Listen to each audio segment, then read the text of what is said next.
Nantucket Historic District Commission. We have a full attendance tonight, which is great. Well, I should say it's Tuesday, May 21st, and it's 2 minutes after 4. Full attendance. We will do roll call because Diane is on Zoom. Everyone else is live. So let's get that out of the way first. So just roll call vote. Here we go. Stephen Welch. Here. Abby Camp. Here. Diane Coombs. Here. Very good. Val Oliver. Here. Carrie Thornwell. Here. Connie Patton. Here. And Joe Paul. Here. And myself, Ray Pohl. There we are. What about Carrie? Oh, I got her. I got her. Okay. Okay, so just a couple of things before we get started. For those of you in the room, just a couple of things. These are mainly directed at Leslie. You want to mute your cell phone and let us know in advance if you want to record any portion of tonight's festivities so that we're in conformance with RICO statutes. And then for those of you on Zoom, just a couple of things. Direct all of your questions, comments, concerns through the chair. Be careful. Mute your video when you're not speaking, and be careful not to screen share. I think we're all very familiar with that by now. Thank you. And if I could have a motion now to approve tonight's agenda. So move. I'm going to allow Diane to take that one. Okay, so Diane has approved tonight's agenda. All those in favor, and again, we will do this via roll call, and it's the regular board, of course, unless I say otherwise. On Diane's motion, Stephen. Aye. Abby. Aye. Val. I have a question. Yes. Is 6 Woodland or 4 Woodland on any of this that we're approving? It's under consent. Right, I want to pull it off because it's an as-built and I didn't know that. Okay, so let's deal with that when we get to Okay. the consent. Does that sound all right, Val? So you're okay with the agenda? Yeah, All right. Diane, on your motion? Aye. Great, and I'm in favor. Okay, before we get to the regular business that we have in front of us, I would like to say that I think you all are aware that this is Diane Coombs's last meeting. Diane has served us for over 20 years. whoa. Is that correct, Diane? Yes. Yes. Do you know how much over? Back to when St. Peter was chairman. Yes. I remember those. The dark ages of the HDC. Say no more. That's St. Peter. I know. I was going way back. Saint, that's an interesting word to apply. But anyway, listen, Diane, thank you so much for years and years of good service. You've been on the board almost as many years as I've been living, almost. We all love you. We're going to miss you, and I hope that we get to see you around in some way or another. Thank you so much from all of us. Thank you. And there will be more on that later, I'm sure. Okay, now, so I did promise that tonight was going to be an extremely exciting meeting. So we do have our first commissioner discussion and vote. The first item, which is ratify the HDC consent with conditions policy discussed 514. This matter not having been reasonably anticipated by the chair within 48 hours in advance of the meeting, which is distinct from consent with conditions policy not anticipated by chair. And then the third item on here, let's just deal with one at a time. Can I make a motion to ratify the HCC consent with conditions policy discussion of 514, this having been a matter not reasonably anticipated by the chair within 48 hours in advance of the meeting? Sounds good. Shall we put that to a vote? Yes, please. Okay. So on that regular board, Val, I guess I. Abby, Yeah, Diane, I, thank you, Stephen, Aye. and I'm in favor. Okay, now, we can engage in a discussion. This is why Leslie's here. I think we're all aware of that. And into a discussion of the new HDC consent, how we're dealing with consents. There was, last week when it came up, there was a lot of questions from the board about the policy, how it was going to move forward, how it would be implemented, et cetera, et cetera. So I wanted to have it on as other business, and here we are. Is that, did I say that well? yeah. Okay. You want our view on? So, Leslie, should I give you the floor just so that we can understand sort of the genesis of this? All right, for the Your record. phone is muted, right? What? Your phone is muted. Yes, Mario. My phone is muted, yes. I thought you were saying Okay, something all about right, music. all right, you're, They're going to play okay. some music for me. and I Thank can- you. Okay. Okay, so Okay. Leslie Snell, Director of Planning. And I just want to say, I think there was a little bit of confusion about the change in approach to review of applications last week. I had talked with Ray in advance, but I don't think that was communicated well to the overall commission. As staff and as the director of the staff that support the HDC, we have a responsibility to try to make sure that the applications are reviewed and that they're efficiently processed and that we assist you as a commission in doing your business. So I understand that, you have some hesitation with staff that you're not familiar with reviewing some of the applications and that you would like to give that a little more oversight. And that's perfectly understandable. Ray and I talked today about a way to move that forward. I just want you all to understand that, we have a responsibility to assist you and to assist the public, and you as elected officials obviously have to do your due diligence when reviewing applications. So I'm sure that we can come up with a process that will make it easier for you as the elected officials, for our staff, and for the public, and still achieve everyone's common goals. So I'm here to, hear what you have to say about that. But I don't want to get involved in administrative matters too much, but I want us to provide the best service that our staff can provide to you and to the public. Okay. Leslie, thank you. That was a great intro. I, What I'd love to be able to do right now, because I've heard from a lot of you, and I want to kind of encapsulate what I believe the issue to be, because I do believe that there's a short-term and a long-term solution to this, okay? And once I've said what I have to say, I will definitely invite all of your comments and concerns, questions, okay? Does that sound fair? Yes. All right. So the concept here is that, as was the practice maybe 5-6 years ago, pre-COVID, members of staff actually produced the consent agenda. And it was a practice that was sort of a long-standing practice, and everybody was very comfortable with it. And then came COVID, and then came all these irregularities, the Zoom sessions and the pileup of our work, et cetera, and the backlog at staff level. And then we found ourselves kind of way behind in terms of the agenda. And so one of our board members said, okay, here's what I think we should do. We should all start reviewing these as board members.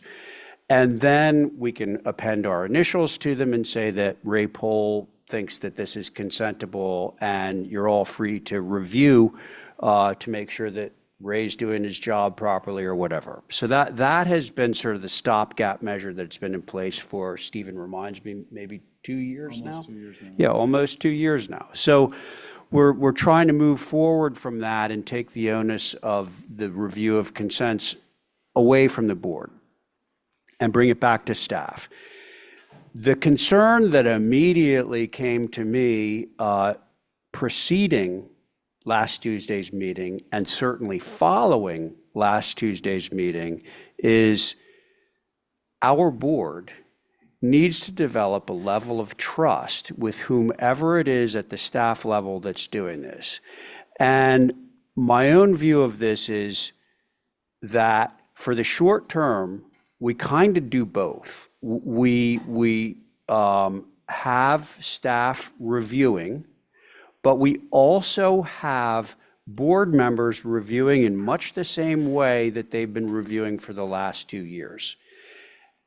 And then we see if there's agreement, and if there isn't agreement, we find out why there isn't agreement. Because, Leslie, I think I've said this to everyone that I've had this conversation with, there was this one notorious example of, the board made a decision on something and then staff made, sort of a follow-up consent decision that turns out not to have been a good one. I think we all regret that. So we're just trying to make sure that we have a checks and balances in place, and we want to proceed with a great deal of caution. And so I use the phrase baby steps with Stephen, sort of like, okay, let's all work on this together. And then when we feel like we have someone on the other side who's, got the whole process, because look, no one at this table or in the room is going to deny that this is unlike, the planning board and select board. With all due respect to those boards, our board is far more discretionary, and there's far more nuanced things that happen at this table. And it's difficult just to sort of walk in and know the process. In fact, it's not difficult, it's impossible. So that is my suggestion for how we move forward. We stay the course in terms of divvying up the responsibility for all 8 of us, actually, to review our little block of consents, put it in, and also have staff reviewing. Same, sounds redundant, but I think at this point, it would need to be redundant so that we can vet and see whether we're all on the same page in terms of how this is done, or if we aren't, how we can get it fixed. That's what I have to say. Leslie, would you like to respond? Yeah, I just want to say, I think that makes perfect sense. I want you and the staff want you to feel comfortable with the recommendations that they're making. And again, you're the elected officials, you're the ones that are voting on it, so you should. I forgot to point out that we have re-implemented the review form, which used to be used. So that will be provided to you. I think it was sent out to you this week. So it'll have the staff members' name, what they reviewed, why they're recommending it be put on consent. So some of that legwork will already be done by the time they're filtered to each of the board members for review. Thank you. Okay, now that I've sort of given an overview, I would very much like to hear what you folks are thinking. Well, I have a lot to say. I know you got a lot to say. But It's I have really a situation where I feel like it's not just a box that can be checked in the overall process over at Plus. It has to be somebody who, these guys come to the meetings, they know what we're looking for. They know when things come up and we jostle the ball and say, no, no, no, that's not going to work. And then it comes in again and they're familiar with it. I think someone who's not familiar with our meetings and how our process works, good, bad, or indifferent, is just going to be running into it blind. And I don't want to waste anyone's time. And I think it was an awesome gesture to try and help us catch up. I just think there needs to be some sort of mechanism that vets the person who is making the decisions. And for instance, I wouldn't try to make a recommendation on a planning situation because God knows there's a million things behind all those decisions. So that was my concern when I sent this on Friday. I just am afraid that something's going to get overlooked. And then having looked through the applications, there were things that no one would know if they hadn't been through the process. We said no to this before. Now it's on consent. It's a no. So I'm just trying to make sure we're spending our time wisely and moving things along. I think for me, processing the applications that need to be stamped is huge. Like, that is a real boondoggle because of how much there is, and the minutes thing, I think, too. So I appreciate the gesture. I just think we need to work through it. Agree. Yeah. But I mean, I am suggesting that the short-term solution to this is that we continue doing exactly what we've been doing for the last 2 years. You know, all of the new applications will come before a member of this board for review. And that person, Well, and it seems though, like the person on staff having to write a report is also like a tough, that's twice as much work. okay. And that worked successfully when the HDC was like downtown at the office that's now the tax assessors or whatever, because that's all they did. But I just think it's a lot of work. I don't know. Okay. Let someone else talk. Oh, I'm sure that other people wanted to. Hand raised? Mine. Oh, Diane, go ahead. Um, I have some questions. I'll start with the basic one that hit me over the head was when we went into what we do now. At first, we did not put people's initials next to the item. Correct. And we had two problems that came up, one in Tom Nevers and one at 81 Vesper Lane. Neither one of them had a name, and it was not done by the commissioners sitting at that time. So it was done by somebody else. But we took the blame and the explanations and all the stuff because that's where the responsibility ends. It doesn't end at planning. It doesn't end with our members of the staff. It ends with us because at least I'm under that opinion. And I think it's very important because of that and to keep up the respect in town for our accomplishments that it has to be done right. And our immediate staff that has been working on that has got to a great part, Holly particularly, an extensive background in different sides of the architecture and the proposals that we have. If you have somebody that does not have that, then and something is approved, we the commissioners have to go over each one to see what our feelings are. So basically we're doing the same thing twice, once for them and once for us for the same item. I think that is something that has to be worked in slowly.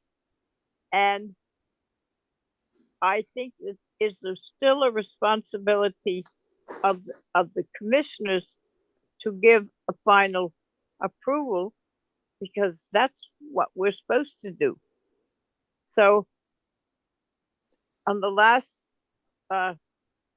consents I saw and the consents with conditions and all that stuff, it was done by somebody that, to my knowledge, does not have a great background in architecture or in historic buildings or historic streets and that is the major problem that I think we face. And I don't think we're reducing any work for the commissioners. I think we're adding on to the work and stuff is going to slip by. And I think that's a bad side of it. I think it definitely has to be uh, attended to. I think the education of the person doing the thing, maybe they have to go to a session like Holly could direct them to, so they had some knowledge of what they're doing. So that's it for now. That's what comes flashing by. Okay. Diane, thank you very much. I'll just say a quick thing. Abby? That I think, nothing to add about the bulk of it, but that it happened so quickly. Microphone. Oh, yeah. Sorry, I'm going to miss that, Diane. Oh, I'm gonna Um, be there. so I had text Holly that I didn't get my consents, and then I got something back saying, we're doing a different way. And I think if we change things that radically, could we have a little heads up or something where we suddenly doesn't throw us into chaos the way it did the other day? I think it's just a little bit more responsible and sensitive to the board to know sort of what's going on. I realize, you're the chair, but, and you're the head of us, but it would be nice to have some sort of conversation about what's going on before it's just suddenly put into Practice. order, yeah. So, I mean, right now I trust my fellow commissioners to, if they say this, sometimes we have questions, but, it's going to take a little while to earn that trust with, people we don't know. So that's all. Thanks. Okay. Abby, thank you. Who's next? Is that a you, Yeah, Joe? Oh, I didn't go know if ahead. you were looking this way. Yeah. I was looking that Oh, way. go ahead. That included all of you. Oh, all right. Okay, I'll go. I missed the beginning of that discussion at the meeting last week, the first hour, so. Oh, yes, yes. But I think I'm Yeah. caught up. Well, first of all, I think if the goal of this is to offer administrative assistance to the HDC process, I don't know if the focus should be on consents. I think there's a lot of other facets of the process that could use administrative help that wouldn't require 5 years of college and 30 years of experience. I mean, getting out staff approvals, for instance, or processing just an approval and processing minutes. Those are some basic things administratively that the HDC needs assistance with. So I'm wondering if, are we looking at all of the processes that are ongoing, or is there a spotlight on consents for a particular reason? That's one thought. The other thought is, I think it should always be reviewed by at least 2 people. In fact, if I make a recommendation for a consent or even have a question about it, I always get feedback from Holly. And currently, I think the consent process would completely fall apart if Holly wasn't involved. And I don't know where that would go, but I think she's critical to the back and forth because I trust someone with that experience to review the application, but not in a vacuum, because one of us is also reviewing these applications. So yes, it's more time. I don't know how much it amounts to, an hour a week, maybe a little bit less. But at the end of the day, that hour spent reviewing consents by us individually saves us time at the meeting. And it also, when an application comes up that seems really simple, like how come this isn't on consent? The tempo of the meeting is disrupted, and the applications, like say in the OHD that require a lot of focus and critical thinking, get interrupted by an outdoor shower in Tom Nevers. So I do think that the consent process is important, and I actually enjoy seeing these applications come through beforehand and looking at the ones that I'm responsible for, at least in part, and sometimes I look at the other ones, and then there's usually back and forth with Holly, and then sometimes there's discussion at the meeting. Feels like there's a multi-layered review that is happening, which seems to work, in my opinion.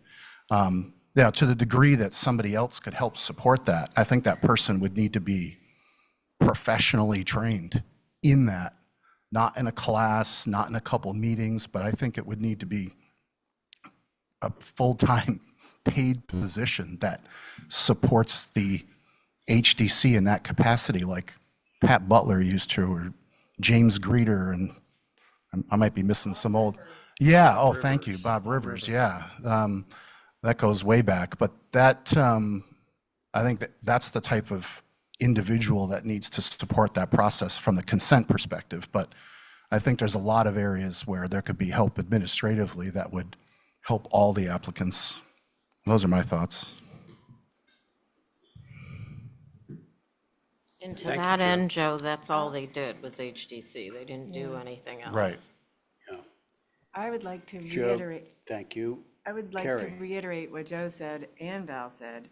And if the issue is taking it off Holly's plate because she's got too much to do, we could do the consent list, two of us, and communicate just two of us. That's not violating any meeting laws. But if Holly needs to get out of the sort of process of consents, that could be done. Two of us could do a handful each week. But I agree that there's other processes that are more important to keep the ball rolling, more on the other end than the front end, in my mind. Okay. Carrie, thank you. Stephen? So that leaves me. Thanks, Mr. Chair. I've got a couple different thoughts on this, probably a handful. I think ultimately, one, we're all in agreement, and Leslie is standing here saying the same thing. Improving efficiency is an important aspect, effectively improving efficiency. So I appreciate the fact that she's here to listen and understand what it is we're talking about. That's the baseline. Just kind of backing into some of the comments that have been made. Joe makes comments that I share concerns about with respect to perhaps higher priority, but short-term relative, easy to fix type of process. One is applications coming in a complete nature.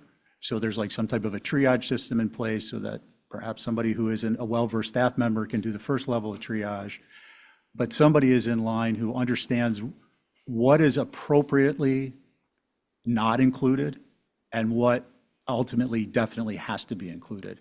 And the reason I mention that is because when it comes to a meeting, we get into a situation where we have an incomplete application, we've started the hearing, it interrupts the flow because we can't actually complete the process of review. And it makes it very problematic, not only for us, but for the applicant, who obviously has a checklist on the website they can be reviewing. But it makes it problematic for them because they come to a meeting and then they don't advance. Or we try to work our way through it, and it takes a tremendous amount of time. So I think incomplete is one of the ones I would suggest. The other concept I think Joe mentioned was Holly's involvement in the OHD, or at least the old historic districts. I'm going to kind of wrap that up into some other comments. I think overall, the other comment was the amount of time to do this. I think that given somebody who's well-versed with architectural elevations and plans, and building with Nantucket in mind, and the commission's proclivities, because we are certainly consistent, if nothing else. That's a joke. I thought it was. Well, You delivered it in such a deadpan way. Deadpan that way. I thought, I know well, I- maybe he is serious. I get that a lot. The idea for me is the amount of time it takes to do this. If you've got 80 applications and you've got somebody who's well-versed, it's going to be a 2.5-minute process. That's 200 minutes. If they're OHD, half of them make it double the time. So, that's an extra 100 minutes. So that's 300 minutes, that's 5 hours. It's a lot of time. It's a big investment is my point. And that's for somebody who's experienced. So the distributed load is helpful in that regard. But I think if we are going to approach this the way that's been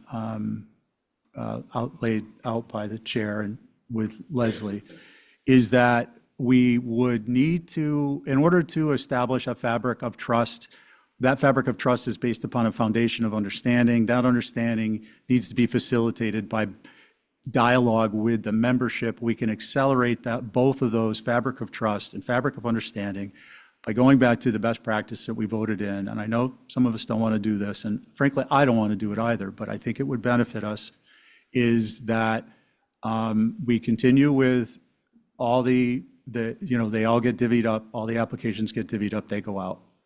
We interact directly with whomever it is who's going to be the primary on these by indicating, it can be a short abbreviated thing. Pergola, basis for not being on consent, or pergola has to go, or fence in the backyard, no issues. Or basically, we want to communicate those things as much as we can, both on the consentable and the non-consentable. The other element I think would be important is to have whomever it is sit down with one of us and kind of go through those things like the details of, through the Organizational Focus Committee, we approved approvable fences, approvable roof colors, approvable mini split systems. But, spend a half an hour to an hour and go through those things so that if there's questions, they're answered, and it can put those types of topics to bed.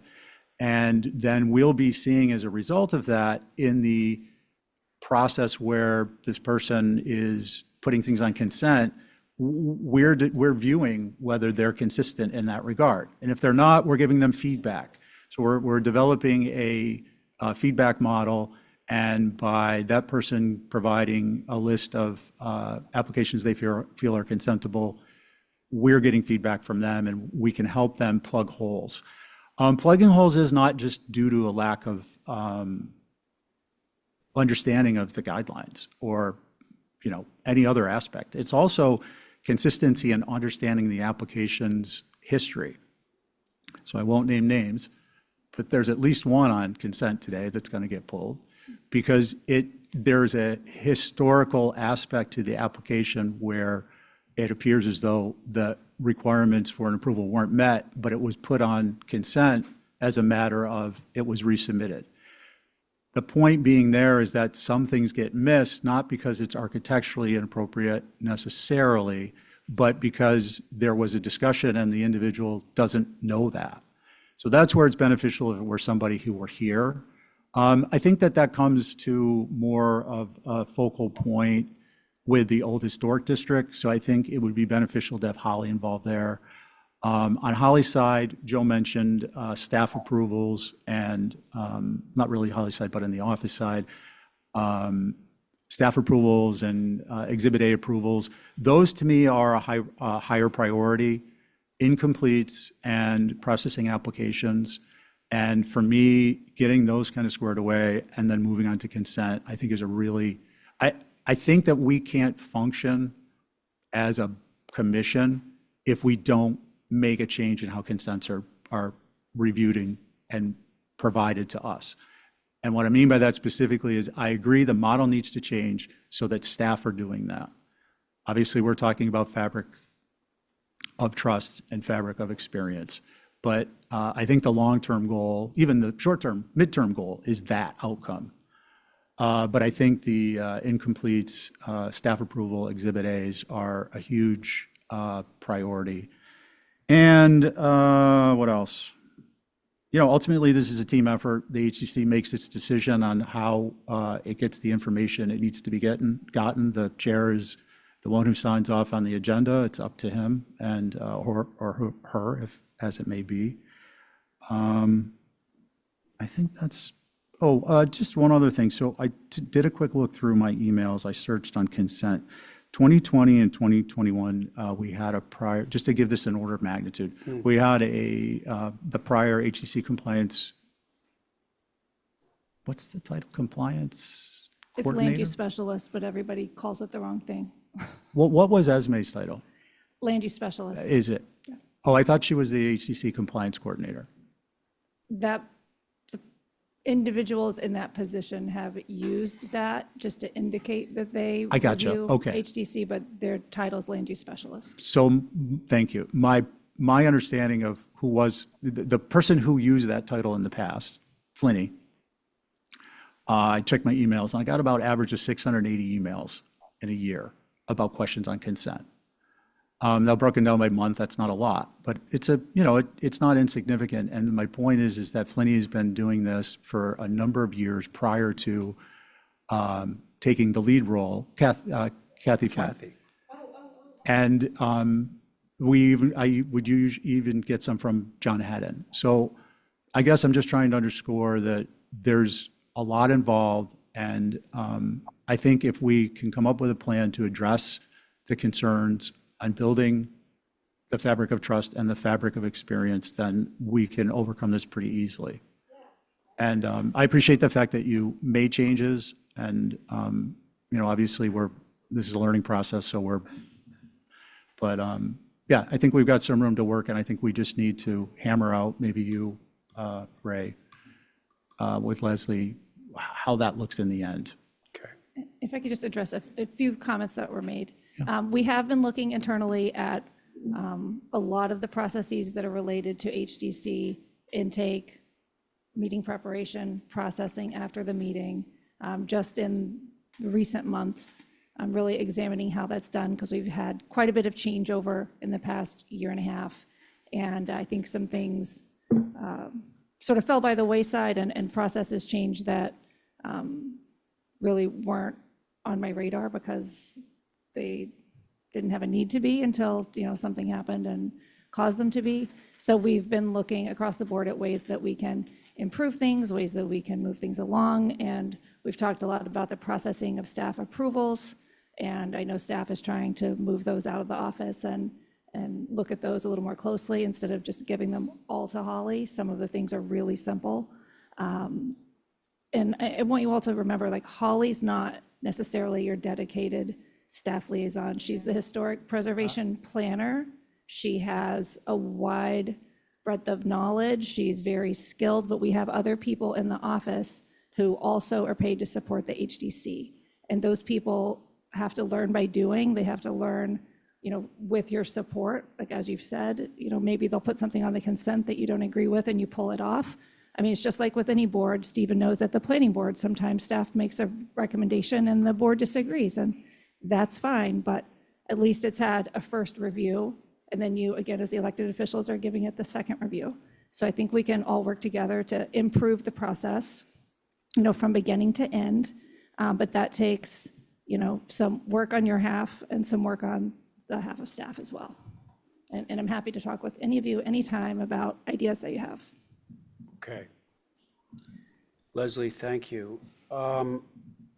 Does anyone disagree with my view that even though it's redundant, and right now, arguably somewhat of a waste of human resources, to continue our practice of dividing up the new business items, distributing them equally among our 8 members, and having our 8 members opine as to whether they're consentable, consent with conditions, or not consentable. Return all that back to the office. Holly reviews when necessary. She comes in and looks at the things that relate in the OHD and so forth. And we continue with your practice of having someone on your end reviewing them. And I think that it would be a healthy exercise for the short term being undefined at this point, to basically compare and see how it all works out. How many things are we in line with, and how many things are we not in line with? Because I really think that's the only way to, if there's any notion at all of being able to get somebody to take some of the burden off of the members of the board, it's going to be a process an educational process for that person or persons. And this would be part of that educational process. And just so the board's aware, we do have 2 staff people that are going to a historic preservation conference that has a lot of architectural components in July. Great. Hang on, Abby, yes. Just to know, I was wondering if those people that you have on staff, could they come to this meeting just to kind of learn the lingo and see how we sort of go over applications? The review process, Yeah. So they, We can look into that. okay? Abby, thank you. The other Carrie? suggestion is for a while, if we go into the office at a specific time to review our list with the person. So you're not 2 of you doing it, you can discuss. Not a bad idea. If it works out for some people, that's the way Yeah, I think yeah, would be actually, the most that's- efficient, is that's to just be with the very person. on the Tell them ground. why you're, so, yeah. Yeah, good point, great point. So on that, Yeah. yeah, I was going to fill in on yours. Ray and I spoke about this earlier, and again, fabric of trust and fabric of experience, I think the only way we're going to get that is by interacting with the staff member. And I think that it doesn't necessarily have to be in the office.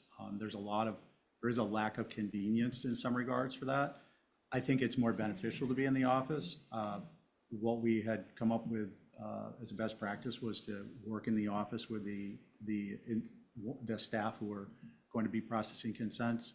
But there is certainly still utility in when you get your list, you put it on, if you put it on consent, you give just rapid fire a couple of words off as to why. If you don't put it on consent, the same thing. And that way, because I always do that. the staff members who are doing this aren't going to learn through osmosis. Having a system in your office and having a system that we do, I think we're not bridging the gap that we need to bridge. Carrie makes a suggestion on one way. I think an extension of that is emails. The other thing I just want to comment on, I actually prefer, in a way, members reviewing, just for general information, the consent items, because what we're doing is we're reviewing the whole list. Not only are we doing that, what we were doing before that is we go through and we preview every application. Right. So now instead, I know that subject to the proclivities of a particular individual, whether I want to go back in and review or whether I think it's covered. And then by that judgment, I know whether I need to preview or not.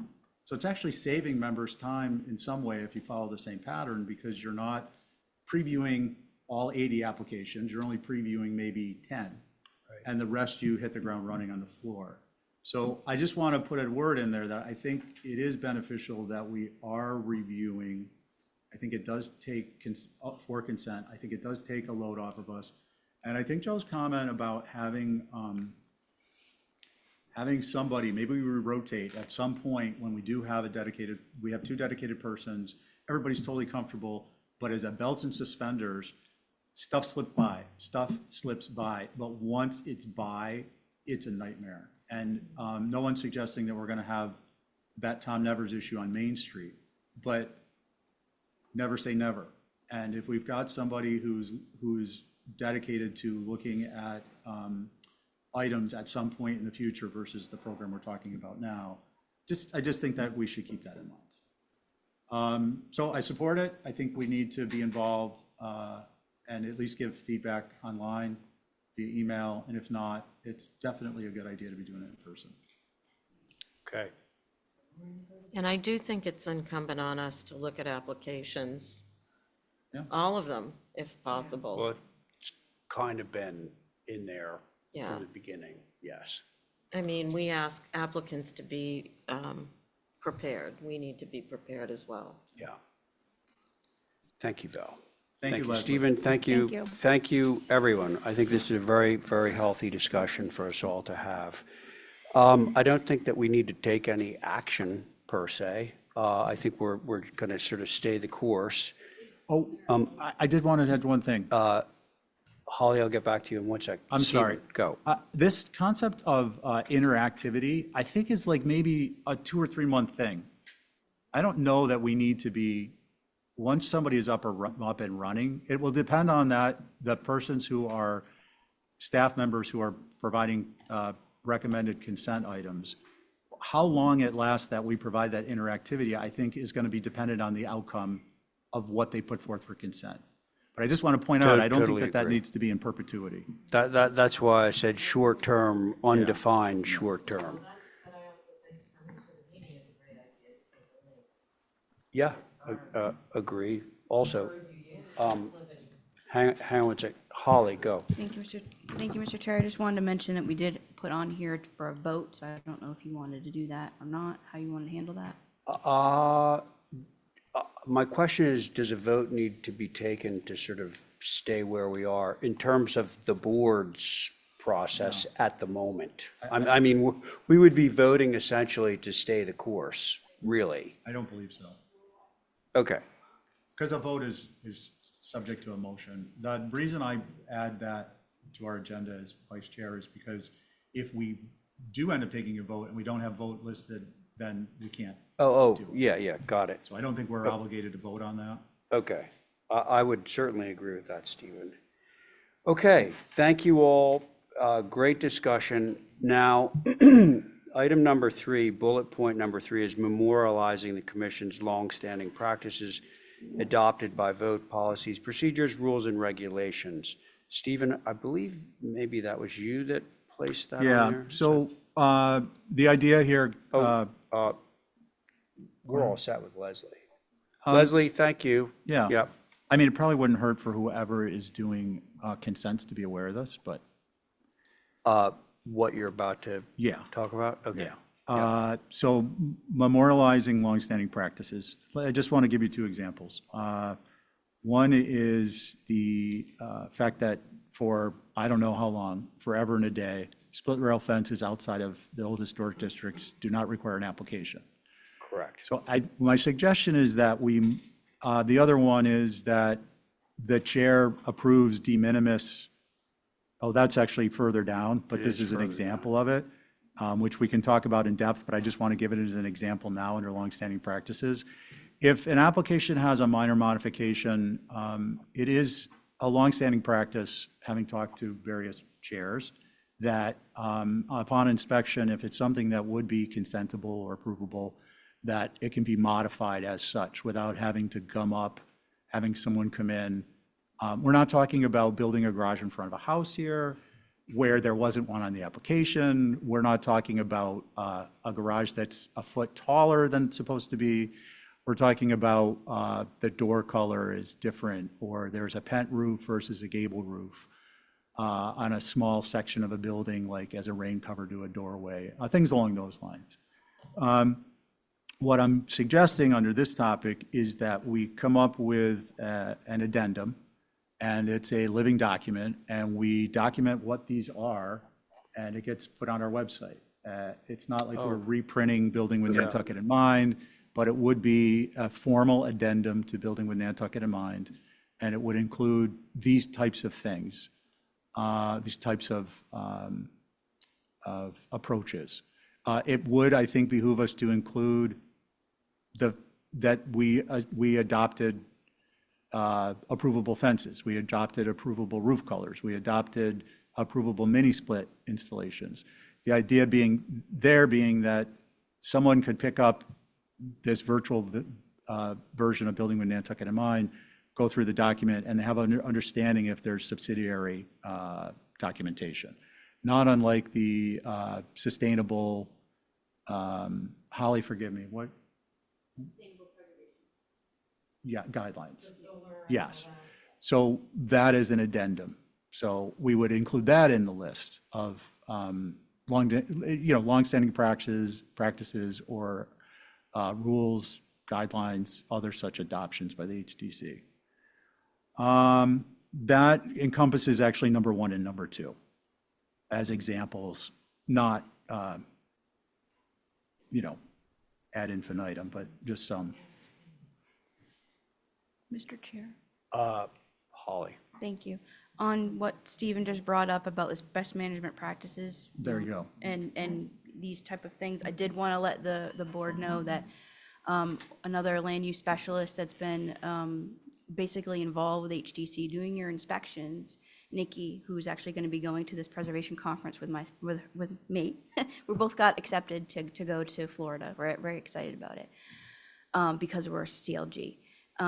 She's been obviously doing inspections, notifying both the chair or vice chair on whether or not there's something that needs, your opinion on, or if they need revisions, what have you. So she's having that dialogue. She will be also involved with, hopefully, this process with working on the consents as well. So I just wanted to at least there's somebody that's kind of been involved with HDC and is learning and is willing to learn as well, so. Right. So, I think as long as there's initials, we can track anything. In other words, we can look at an agenda, and if we have a concern, somebody continuously is a little bit off, have a conversation. right. I think that's the most important part of it. Right. Somebody else brought up the initial thing, and it is kind of comforting to see the initials, and, it's like initialing a set of drawings when they go out, oh, I know the draftsman that did that was so-and-so. Well, it Now, takes, go ahead, Stephen, I'm it sorry. takes away the everyone's responsible, no one's accountable aspect. Correct. And I think Right. that's an important part of what we do. What I would ask on this particular topic, memorializing the commission's longstanding practices, number one, and two, adopted by both policies, procedures, rules, and regulations, is just, I don't think it would be appropriate to vote on those carte blanche without having a list. Right. But I think that what I'd like to get is a sense of the commissioners as to whether this is a good idea, and that list should be put together for a discussion so we can put that to bed. I think it's a terrific idea. And I think that it's probably kind of tacit in the language of the current building with Nantucket in mind, plus all the appendices to that. But to gather it all into one spot and have it all compact, I think would be a good idea and very helpful to applicants. I have a question for you. Carrie, yes, and then to Holly. Sorry. I was just going to say, we could all, is there going to be a suggestion box? So if there's something that comes to my mind, it might not come to somebody else's mind who's making a list. I think we could all participate in it. Yeah. Certainly, the more people that offer, ideas about what our practices are and what's acceptable, what we've sort of all determined is patently acceptable, Right. split rail fences, et cetera. Yes, rather than rely on one person to try and compile that list. Holly, go. Thank you, Mr. Chair. The concept of taking all the building with Nantucket in mind and all the appendices that have been happening over the years and codifying it was a recommendation within the review. So of course, something that we would want to, do that more, I think, holistically. But I understand what Stephen's getting across is bringing those kind of unofficial policies and procedures that have been taking place over a long period of time. that need to- Solidify them. Solidifying them. But I do want to remind the commission and put that in your head that we really want to, at some point, look at building with Nantucket in mind and codifying it officially. Right. Yes. So I think what Stephen's looking for at the moment, and I think it's something that we can do, is vote through sort of a motion that we would agree that this is a good concept that we should pursue. Is that kind of what you're? Yeah, or even, a vote on the sense of the meeting. I'm not Sense of the particular meeting about it. is I mean, perfect. Organizational Focus Committee can pick this up. We could do it as a work group. Any member who wants to attend can come. Bing, bang, done. Is that something that you could you form that into a motion, or have you just? I think that was it. Okay, there's the motion. Okay, on Stephen's, and is everyone clear on what Stephen's motion is? I mean, it's really just sort of sense of the board, temperature of the board on the suggestion that we compile a list of the things that are sort of very straightforward, that we can all agree are very straightforward, and have it at the disposal of applicants so that they can, sort of make the process somewhat shorter. Have I And I said that think some of properly? it already enough. is. Okay, so on Stephen's motion, Val, Aye. Abby, I, Diane, Aye. thank you, Stephen, Aye. and I'm in favor. There we go. And do we want to talk about the de minimis modifications separately? Yeah, I'd like to actually put that one to a discussion and vote. Yep, okay. So I personally am not comfortable with doing things and not having it kind of memorialized somewhere. And in this instance, speaking with some extent of authority for the commission. And what I'm talking about is a de minimis type of a modification, as the example I gave previously 10 minutes ago. So what I wanted to bring forth was that we would formalize the longstanding practice of the chairs or the vice chair in his stead, acting as chair, authorization of de minimis modifications. I would put a finer point on that than in the agenda, that it would be authorization of de minimis modifications reached as a matter of good faith, considering such modification would ordinarily be consentable. Because I don't think it would be fair to any party that there weren't brackets on this authority. It's a responsibility, but it's also an opportunity to keep things from getting gummed up. And again, I used some examples previously, but I just want to put it out there that that would be the specific, and if we decided to proceed with it, then I would be looking for a particular motion to bracket that authority. So Stephen, can I ask for clarification on this? Please. Okay. I'm unclear, and it might cover both of these or one or the other. Okay, so not infrequently, I will get a request from a member of staff to say, the approval on this building was for black sash. And I'm literally, this happened to me 24 hours ago. The approval on this building was for black sash and gray trim. What they've actually done in the field is they've painted it gray trim instead of black on gray trim. And I said, that's fine. I sure that I speak for the board when I say that, like, there's not a member of the board that would prefer to have black trim over gray trim. So I felt very safe in saying, it's fine. That was an as-built condition. All right, so there's one thing. The other one is you have a new business application, comes in, it's reviewed, and they come back with a revision that basically satisfies, let's take a fence, for example. And we say, well, no, we can't approve the fence going, 6 feet high all the way to the front property line. We have to pull it right back to so they do that. They do that, and then they submit it back to the board as old business, right? Are you saying, well, rather than have it re-reviewed as old business when basically they've completely satisfied what the board's one concern is, that the chair or the vice chair is empowered to say, they took care of it. Good, done. I hadn't contemplated that, but it would not be inconsistent with that authority. And it would help to prevent things from getting gummed up, and there would be accountability because obviously the signature would be associated with that approval. So Right. I wouldn't be concerned about that. Let's face it, if we have a chair or a vice chair, we're putting our trust in them to, not only facilitate meetings, but be leadership. And that's subject, obviously, to democratic vote of the elected officials. But I think there has to be, I don't think there has to be, I think there should be a certain amount of trust that the chair or vice chair, whomever it's going to be in the future, will dispense with these things in a responsible manner. So that's the only reason I suggested, I think there's a room to provide appropriate authority and direction by the fact that there was a vote. This might have been voted 20 years ago, but there isn't a longstanding practices addendum, so we don't know about it.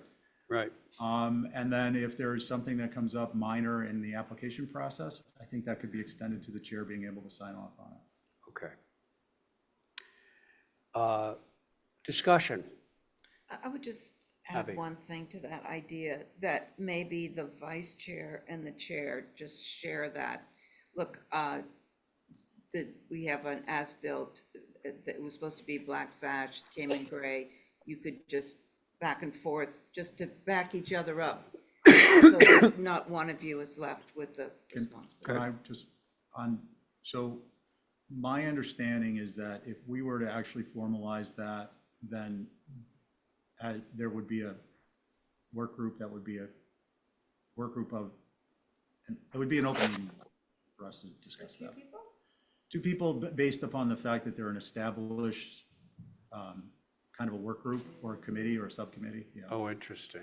So Yeah, I think yeah. that's a valid point, but I wouldn't want to put it in here Yeah. because then it's kind of contrary to the concept. We would actually have to aggregate those, post a meeting. I don't think none of this is done behind closed doors, but it's, as the chairman gave the example, it's gray trim versus black sash.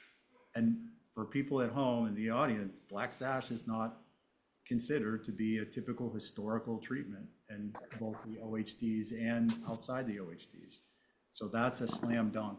And those are the types of things I'm talking about.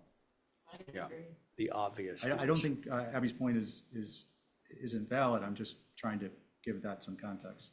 Mr. Chair, may I follow up on that? Just to maybe ease Abby's mind whenever a staff says, hey, we did this inspection, this is what we found, it's wrong color, well, put it in the hands of the chair. That's more memorialized. When we hear yay or nay on whatever that request is, it's memorialized. So in this particular instance, Ray signed off on that, it's actually put within the application, so that way staff can sign off on it for their CO. So just so you know, it's not just something that's just out in thin air, we actually document it.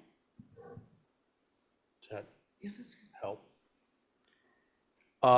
Because Stephen is looking for a motion, I would like him to craft one, unless there's any further discussion. Okay. It's to you. So the motion would be the chair and in his stead, the vice chair are authorized to approve de minimis modifications. Such approvals reached as a matter of good faith, considering the modification would ordinarily be considered consentable. Okay, sounds good. Stephen, thank you. On Stephen's motion, Val, Aye. Abby, I'm abstaining. okay. Diane, Aye. thank you. Stephen, I'm an aye. and I'm in favor. So the motion carries 4 in favor, 1 abstention. Well, friends, that concludes part 1 of tonight's meeting. That was really the most exciting part, so I think most of you can leave now. So now we're on to signs. There's a lot of red text here. What the heck is that all about? Thank you, everyone, for that earlier discussion. I think it was very, very beneficial and past due in terms of the discussion, as far as I'm concerned. So, gosh, Fiona, Holly, would somebody like to bring us up to, oh, is Billy with us tonight? No, he's not, I was No, just looking in okay. the queue. But he's, Mr. Chair, he's outlined everything in here on the agenda, very, very clear. Okay. So I'll just read it. So on April 30th, 2024, the board voted to approve items 1 through 3, which were wall signs based on discussion at the SAC meeting. The SAC recommended approval for option A, the 3 wall signs, or option B, which is one wall sign and 1 flag sign. The applicant's representative decided on the 3 wall signs, and then the board voted in favor on that date. On May 3rd, the applicant emailed staff stating that the business owner actually preferred the option B that was requested, offered, which is a All right. 1 wall sign and 1 flag sign. Okay. So then on May 14th at 9 a.m., SAC rescinded their prior vote of recommendation for 3 wall signs and approval of 1 wall sign and 1 flag sign. That same day, the board did not approve the SAC recommendation, so we're here before you this evening for 1, to please rescind that prior vote, which was from April 30th, which was Pohl, Coombs, Camp, Oliver, and Paul, and then for your vote in favor per the applicant's request and the SAC's recommendations, and I hope that clarifies. Thank you. I make that motion. Okay, let's make sure. So, Val, you are making a motion to rescind the prior vote of 4:30. And vote in it, just the way it Well, says. can we handle? Oh, Yeah, okay. one at a time. So your motion is to rescind, okay? Okay. All right. So that, as you can all tell from the agenda, is myself, Diane, Abby, Val, and Joe. Okay? So Val has made the motion. On that motion, Joe, Aye. Abby, Aye. Diane, Aye. Val. Aye. Thank you. Aye. I got you, Diane. Thank you. And then Val was in and I'm in. So there we go. There's the rescinded motion. And now the next one, Val, if you could handle it, Is to yes. vote in favor of the applicant's request and the sign advisory committee's recommendations. Can I get a clarification on that? Yes. 1 wall sign and 1 flag sign. Is that what you meant? No, No. yes, I'm not sure. So we're voting on the following applications, 30 North Beach Street, or we're voting on, No, we're still on, yeah, because the prior paragraph doesn't identify which, so I presume that it's all with respect to 30 North Beach. So if it is with respect to 30 North Beach, is it 1 through 4 that we're voting on, or is it just 1 and 4? And the reason I ask is because we're voting on the denial, as I mentioned at the last meeting, I'm numbers with you. 2 and 3. Yeah. We should have a basis for the recommendation from the sign advisory committee as to we should have a note indicating the basis for their recommendation for denial so that we can legally, tentatively issue a denial. hear ya. You know what I'm saying? Well, I think I might have a potential solution to that. Yeah, I think we can just, So the solution would be as follows. Thank you for clarifying this, but it sounds to me like item number 2 in red is basically voting through in favor of SAC recommendation on item number 1 at 30 North Beach and item number 4 also at 30 North Beach. One is Option for a B. wall sign, one is for a flag sign, okay? So we can vote those through. Now, in terms of the denial for the other one, do we need to actually take action on them? It didn't say denial, it said rescind. Oh, does it say that? Hang on. No, it says SAC recommends denial. yeah, numbers 2 If and they, number 3. if they have rescinded items 2 and 3, then we don't need to take any action on them. So can anyone provide me with any clarity on that? I just suggest we proceed as you just outlined. We, and instead of 4. voting in favor per the applicant's request and the SAC's recommendation, we dispense with that for the moment. We would vote, I'll make a motion to approve number 1 and number 4 per SAC recommendation for approval, and that's my motion. Okay, I will only say that I'll deal with the other ones next. well, you weren't on the original, but They're they're under yeah, yours. they are new business. Okay. So Stephen's motion, just to be clear, everyone, 1, 2, 3, 4. we'll do the regular board. Stephen's motion is to follow SAC recommendation on item number 1, which is the wall sign, and item number 4, which is the flag sign. That is what he is moving to approve, okay? So on Stephen's motion, Val, Aye. Abby, Aye. Diane, Aye. thank you, Stephen, Aye. and I'm in favor.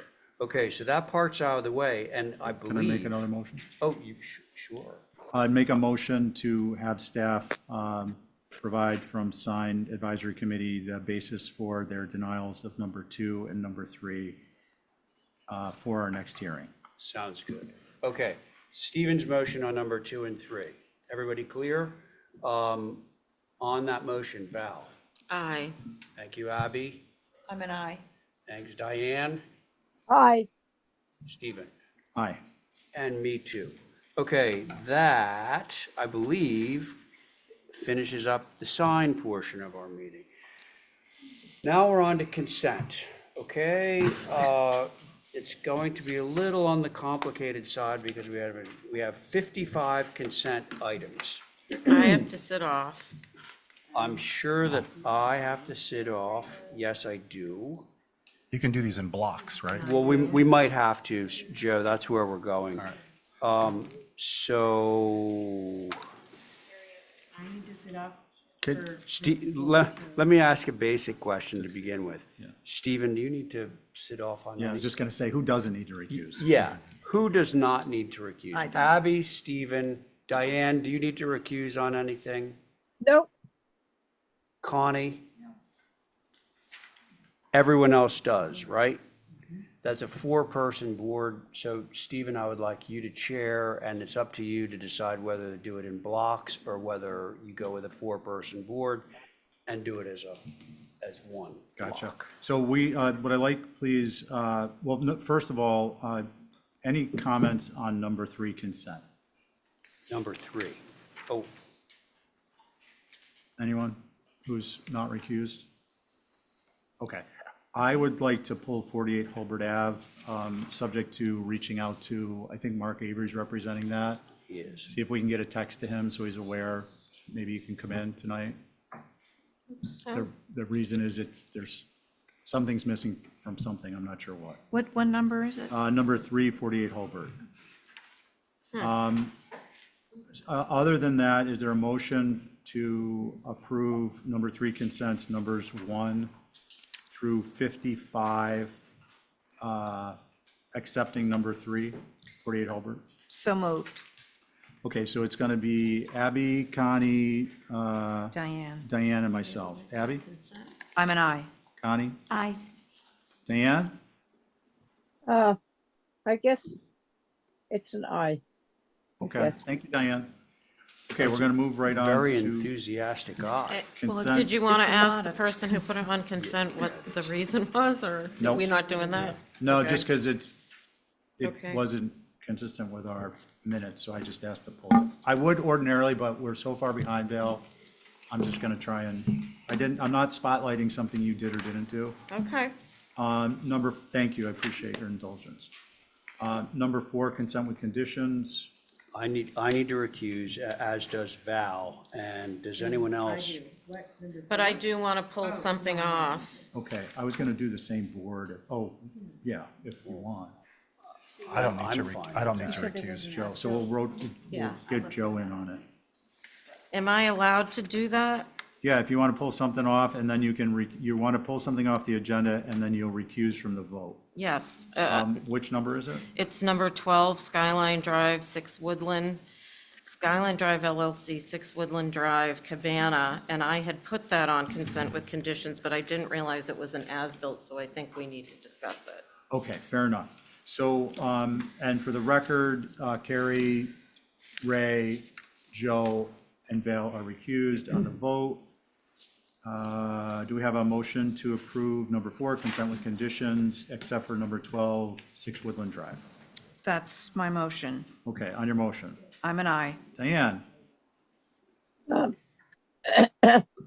I guess an aye, I don't.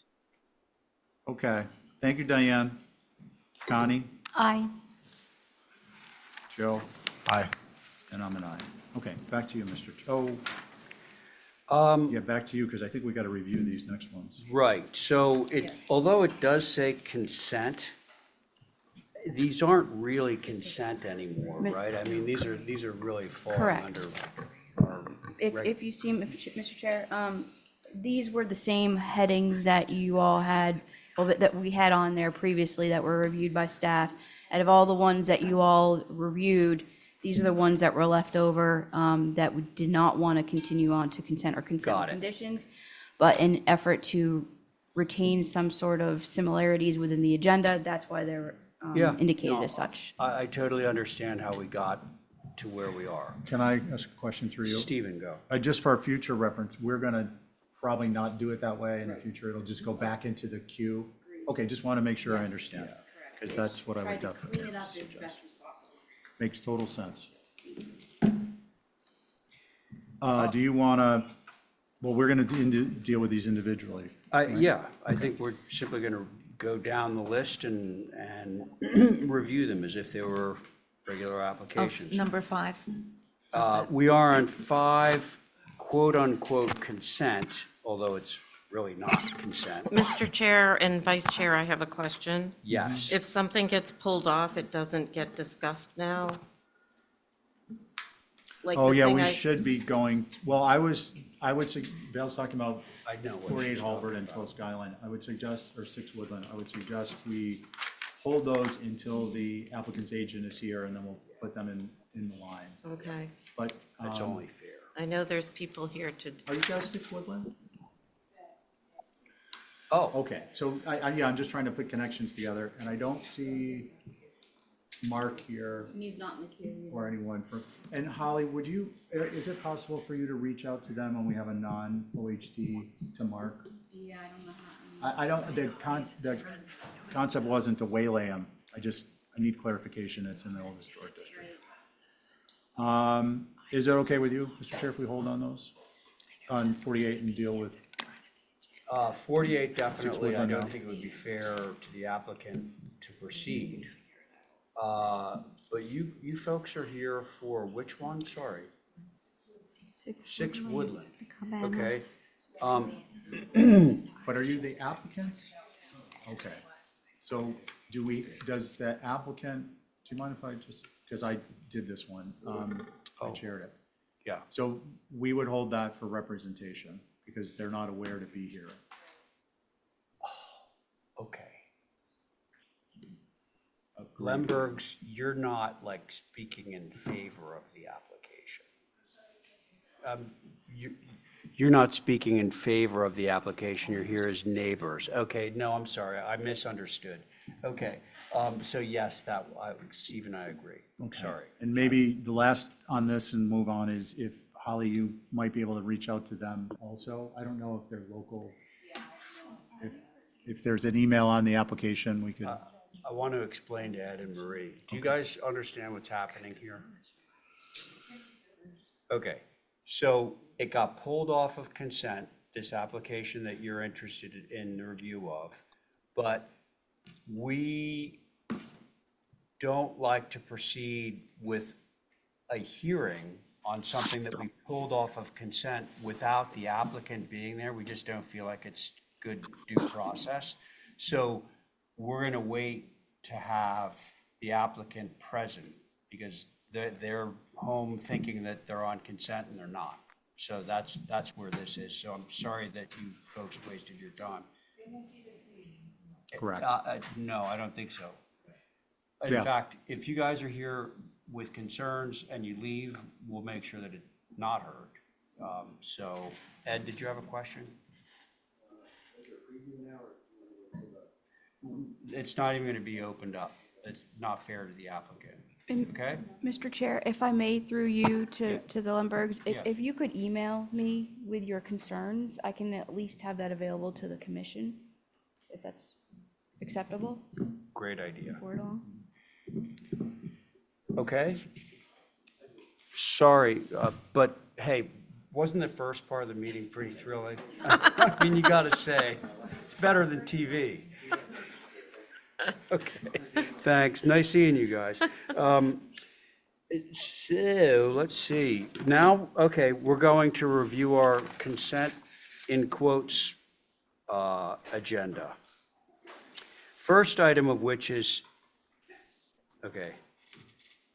Are we going to run into an issue where if people think they're on consent, they're not going to have a presence?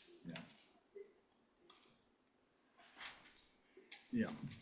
I mean, Mirka's No, okay, here. we got a couple of choices, and I'm here, Ray's here. but actually, look, half of this list is Mirka. Yeah, And Matt's here. Matt's here. Let's see what we got. Robbie Newman's not here. And maybe we could just sort of like pick at this. You guys want to do that? Yeah, I think so. Okay, let's pick at it. So Ethan, he's not here, is he? Ethan, No, not that Ethan. Can I just, I'm sorry, but I think just as the tail end of that, what I'd like to suggest is any we don't, and I think you're going to agree, any that we don't hear will stay towards the front of the list for the next meeting, and then we'll ask staff to inform them that they're front-end loaded. So one, they're here, but two, because this will be the second week that they thought they were on consent and they aren't. Correct. So that's. Right. So I'd rather move along what we can. Yeah. And what we can't, we'll put it to the front. Okay, Okay? thank you. Okay, with that, I would like, so Ethan's not here at the moment, but I anticipate that he might show up during the later portion of the meeting. 12 Angola, anybody to represent that? Oh, that's Katie, okay. Now, I pulled it off. okay, so we're gonna go over that, right? I mean, we are going to Yes. pass over that, which brings us to Squam Holdings, which is my project. Arthur Reed was supposed to be on representing our clients, and maybe Kevin Dale is representing the neighbor. Are those two individuals on? Kevin? Kevin's the neighbor. No, you're neighbor too? Is Kevin on? It's got, Looks like Linda's texting, but so can I pass it over Yeah, to you, sounds Stephen? good. Okay. and Sounds I'm like we've got another- I'm gonna vacate. sounds like we've got another interesting one, folks. So it will be myself, Abby, Diane, are you there? Yeah. And Val? Yeah. And it looks like Carrie's turn. So that's your board, and let's see, why don't we get that pulled up on the screen? And Ray, Arthur's going to represent the entirety? Is that correct? Arthur, can you hear us? I'm excuse me. I'm not really prepared to present the project. I was under the impression Ray was going to be doing that. I'm here to answer any questions, but, I don't fully understand the project to the extent that the architects do. Arthur? Can you hear me? Yes, I'd be happy to. yeah, I'd be happy to present. okay. Okay? All right, why don't you tell us what you got? Okay, so, thank you. This is a rather sizable addition onto an existing building out in Squam. The visibility from the land is zero. The visibility from the water is very distant, and we obviously kept it all to one story. It's pretty much in the location of the existing building, which sits approximately where you see that main gable right there. So we're sort of relying on lack of visibility for this project. That's it in a nutshell. I'd be very happy to answer any questions. Okay, thank you. Hey, guys, if we keep that crosstalk down a little bit. Mr. Chair, Yeah, I do have comments Okay, why don't we, first I'm going to see, does anyone have questions on at this point, on the application itself? Okay, Holly? Thank you, Mr. Chair. So I believe this was the same application that was submitted for, I guess, December of last year, and I think it was pulled before you all got to review it. But based on 1940 aerial and a 1930s photo of this is the Hutton family estate, appreciate that the plan is to retain most of the structure versus a complete demo. This dwelling is older than the 1950s, even the 1930s, and possibly 100 years old.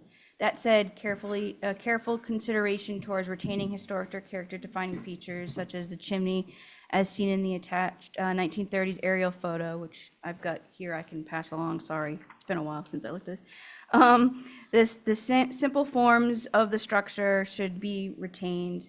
The west faces towards the road on an angle, but is the facade. The east facing the ocean can and did have large windows, and I would refer to a 1930s photo here. I'm going to pass these along. 16 light as seen in the existing north elevation. I would request please retain this scale. The proposed east elevation of the multiple French doors and windows, I think, are a lot. I would refer to building with Nantucket in mind, page 112 to 113 for glazing requirements. It would be helpful if the site plan clearly identified the existing structure versus the proposed additions, understanding that the intent is to move the existing footprint out of the Concom buffer. I would also request to clearly identify the existing historic dwellings footprint within the new footprint. The west facade should have, which is the facade, should have a front door, yet simple. French doors flanked by windows, I don't believe are appropriate. And based on the 1930s NHA photo, the previous fenestration was simple. 3 light windows, 9 light windows and doors. The proposed 2x2 overwhelms the historic cottage. I appreciate the mimicking effect of the floor layout, or alternating sizes of masses. Only the main center block is retained, so consideration should be done on retaining or by restoring the existing pre-1930s character-defining chimney. And then I had some questions. Will there be proposed decking as historically there?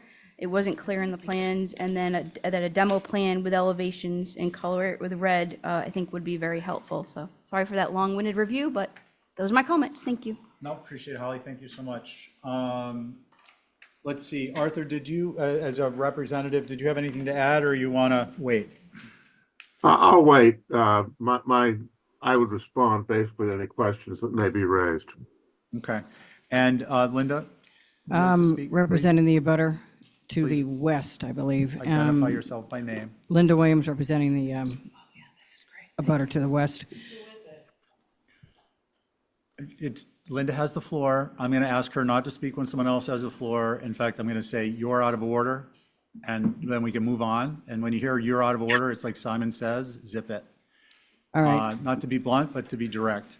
They you have the have floor. worked with us very, clearly they've been very responsive, which is why I was pulled out in December. And the location has changed significantly. We appreciate the fact that it's 1 story. The only question we had initially is that how much of the original structure, which we tagged to be maybe 100 years old, was being removed, and was it actually considered a demolition, which then puts me back at the Concom issue. But they have been very responsive. They did move the location, and that's all we have to say now. So in summary, you don't have a concern? That has to do with the HTC? Right. Okay, just want to make sure I understood. I love when Ray does that for me. He summarizes after I give some big, long thing. Okay, So the is there anyone? The what would- abutters have no concern? Is that Yes. enough? Okay. So far, and insofar as the abutter Linda is representing. Is there anyone else who'd like to speak on this here in the audience or in the virtual world? Or on Zoom, rather? No? Okay. Who would like to begin? Let's see, the board is, as I said, I think me, Abby, Diane, Carrie, and Val. I can start. Abby. It's not going to be the finish, but Yeah, this design is dependent on the lack of visibility from the east. And although that's true, I think the fenestration's over the top. I think you probably know that too. I think it would sit better if there was less fenestration too. I think it would be sort of easy, more appropriate for the area. And I miss the original simplicity, but I applaud the keeping the story and a half and the additive massing. But I think I'd like to see that fenestration sort of pared down. Thank you. Thank you, Abby. Val? I'll go. Oh, Diane? I can't, they have moved it on my set. I can't see. I think it must be the south elevation, the one with all the windows. That's east. East, there it is, right there. I don't know what our percentage thing is that's it's building with Nantucket in mind. That says how much fenestration you can have along with the walls. Whether this is adaptable to because it can't be seen from the ocean, which is sort of a tentative thing because you never know what's going to go in front. But the windows on that elevation are just too much. I think it sort of destroys the type of architecture that you see on the pond side of the area. So I would like to see some of the windows reconsidered on the amount that they have and begin with. That's it. Thank you. Thank you, Diane. Val? I applaud the scale, number one. And I think that a little reduction in the fenestration, which has been said, especially on the east, they're kind of overscaled, and maybe just going back to normal sized doors and windows would just do it. You could still have the same amount. And the only other concern I have is the one wing that's labeled as entry, because there's glass on both sides, and I always point that out for the nighttime light effect, but the massing is great. That's it. Thank you, Val. Carrie? Yeah, I'm just a little bit concerned about where the dune is and where the beach is and the height of it. I mean, granted, it's a one-story building, but you're sitting on the plateau of 22. The beach is at 20. Is that the beach or is that the dune? I'm just concerned because I think insofar as the beach is a public way, all that glass is, yes, there's lots of glass on lots of buildings, but it's atypical on the beach like that, visible. So that's what I would be concerned about. And why not go for some picture windows to hark back to the existing original building versus all these doors? Because it just sets you up for a wall of glass. And then at nighttime, it's a wall of glass. So it might read as a horizontal lighthouse. So those are my concerns. Okay. Horizontal lighthouse. Val, I got you, right? Yep. Okay, so I too appreciate the scale, the fact that it's one story. Looking at these images, it's interesting. I thought there might be some comments that it's elongated, but this one in particular, I don't know if you've seen it, there's 1/3 of a fort. That's the One original story, Hutton House. yeah. It was amazing. It's, I mean, this, the elongation is so atypical. Can you pass this down? Yeah, sure.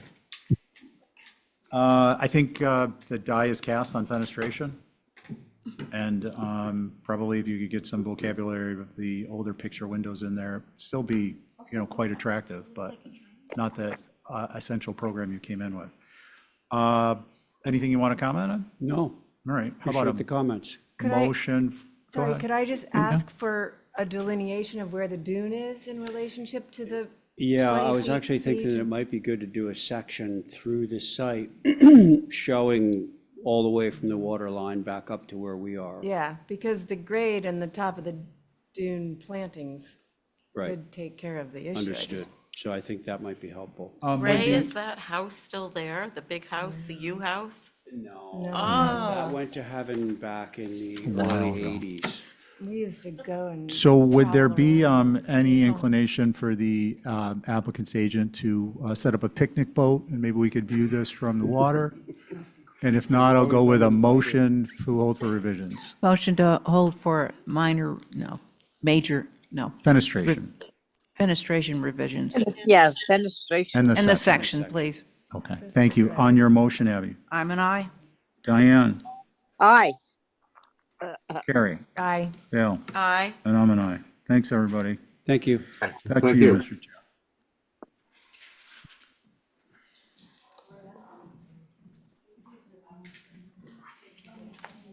That's a fun project. Yeah, yeah. That old Hutton place was really something else. It was modeled on apparently they had their honeymoon in Hawaii at this motel, and they just rebuilt the whole thing Well, part of it is, on Nantucket. it's because when they had guests, remember it used to be when E.F. Hutton talks, Yes, speaks, people listen? yes. So it was like a little amphitheater. He could- Oh. I'm not joking, but wasn't that Funny, the because ad? I think that is the Hutton. Yeah, it was. That is the Hutton. Yeah, Mary Ann's family. Yeah, and yeah. Okay, thank you. Folks, we're going to move along. Mirka's here for 19 North Water, Lot 9, 10. Looks like Lot 8. And 8 as well, At some point, just, pizza's been here a while. At some point, so you're aware that it's been here a while. Oh, yeah. Well- Yeah, pizza we is gotta here, but I think I'd like to, given Get some how more. much time we spent up front. Okay, so 19 North Water, Lot 9, regular board, Mirka, go ahead. So good evening. So this is the middle lot. As you remember, I was here like a few months ago. We got through the lot 7 and 11, which are the corner lot, kind of the general, I guess the conversation was to just keep it natural downtown and make a lush vegetation. Certain things were already approved, so they will be very similar and repetitive for these another 3 lots, like a brick walkway in the front and the gravel parking with the Belgian block apron. So those are, next page, please. So those are the typical features or hardscape elements which we are repeating over the all 5 properties to kind of have that vernacular for this street or road, or I want to say neighborhood.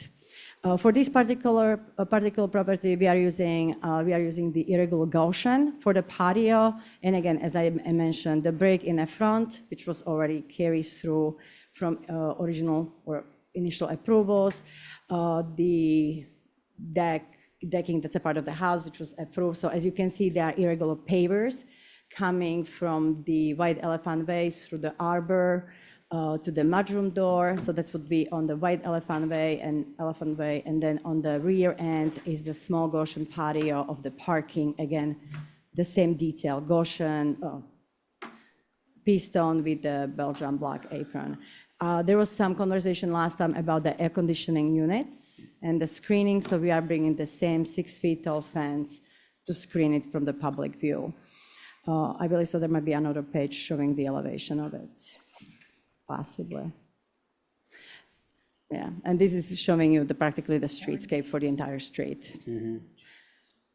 Pretty straightforward, I believe. After the initial approvals, we tried to just to address the comments right away. Okay, Thank you. Mirka, thank you. Holly? Thank you, Mr. Chair. So, again, this is for, I'm going to give comments for all 3 of them, 8, 9, and 10 That together. sounds great. Yeah. The first application that you all reviewed for the hardscape was for lot 11, but that was approved with a brick apron. Right.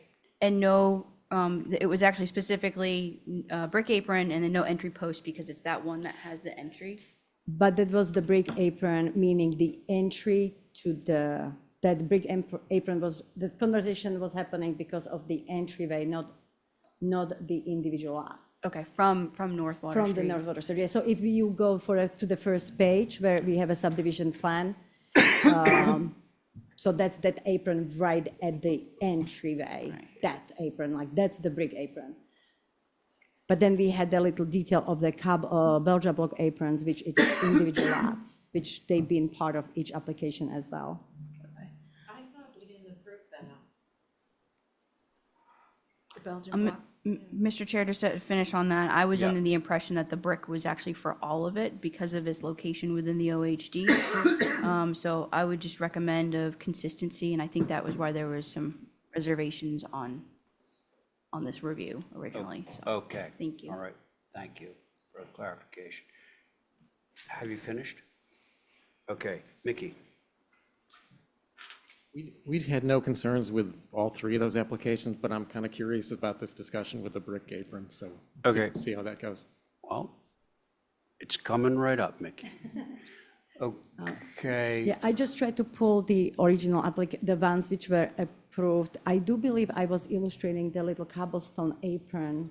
But cobble and Belgian. Oh, cobblestone, Belgium, pardon me, Belgian block apron along the trim along the driveway, but I have to, I didn't want to confuse anyone. I thought we had that on the original. And that brick was conversation just for the main entry and the brick walkway in the front of the white elephant. But if the preference is to change it to the brick, then I might have to come back in front of you with the 7 and 11 to coordinate. Just Right. saying if that's. Understood. I have a question for Mirka. 1 second, I've been meaning to interject. Stephen's going to be sitting off of your 3 applications.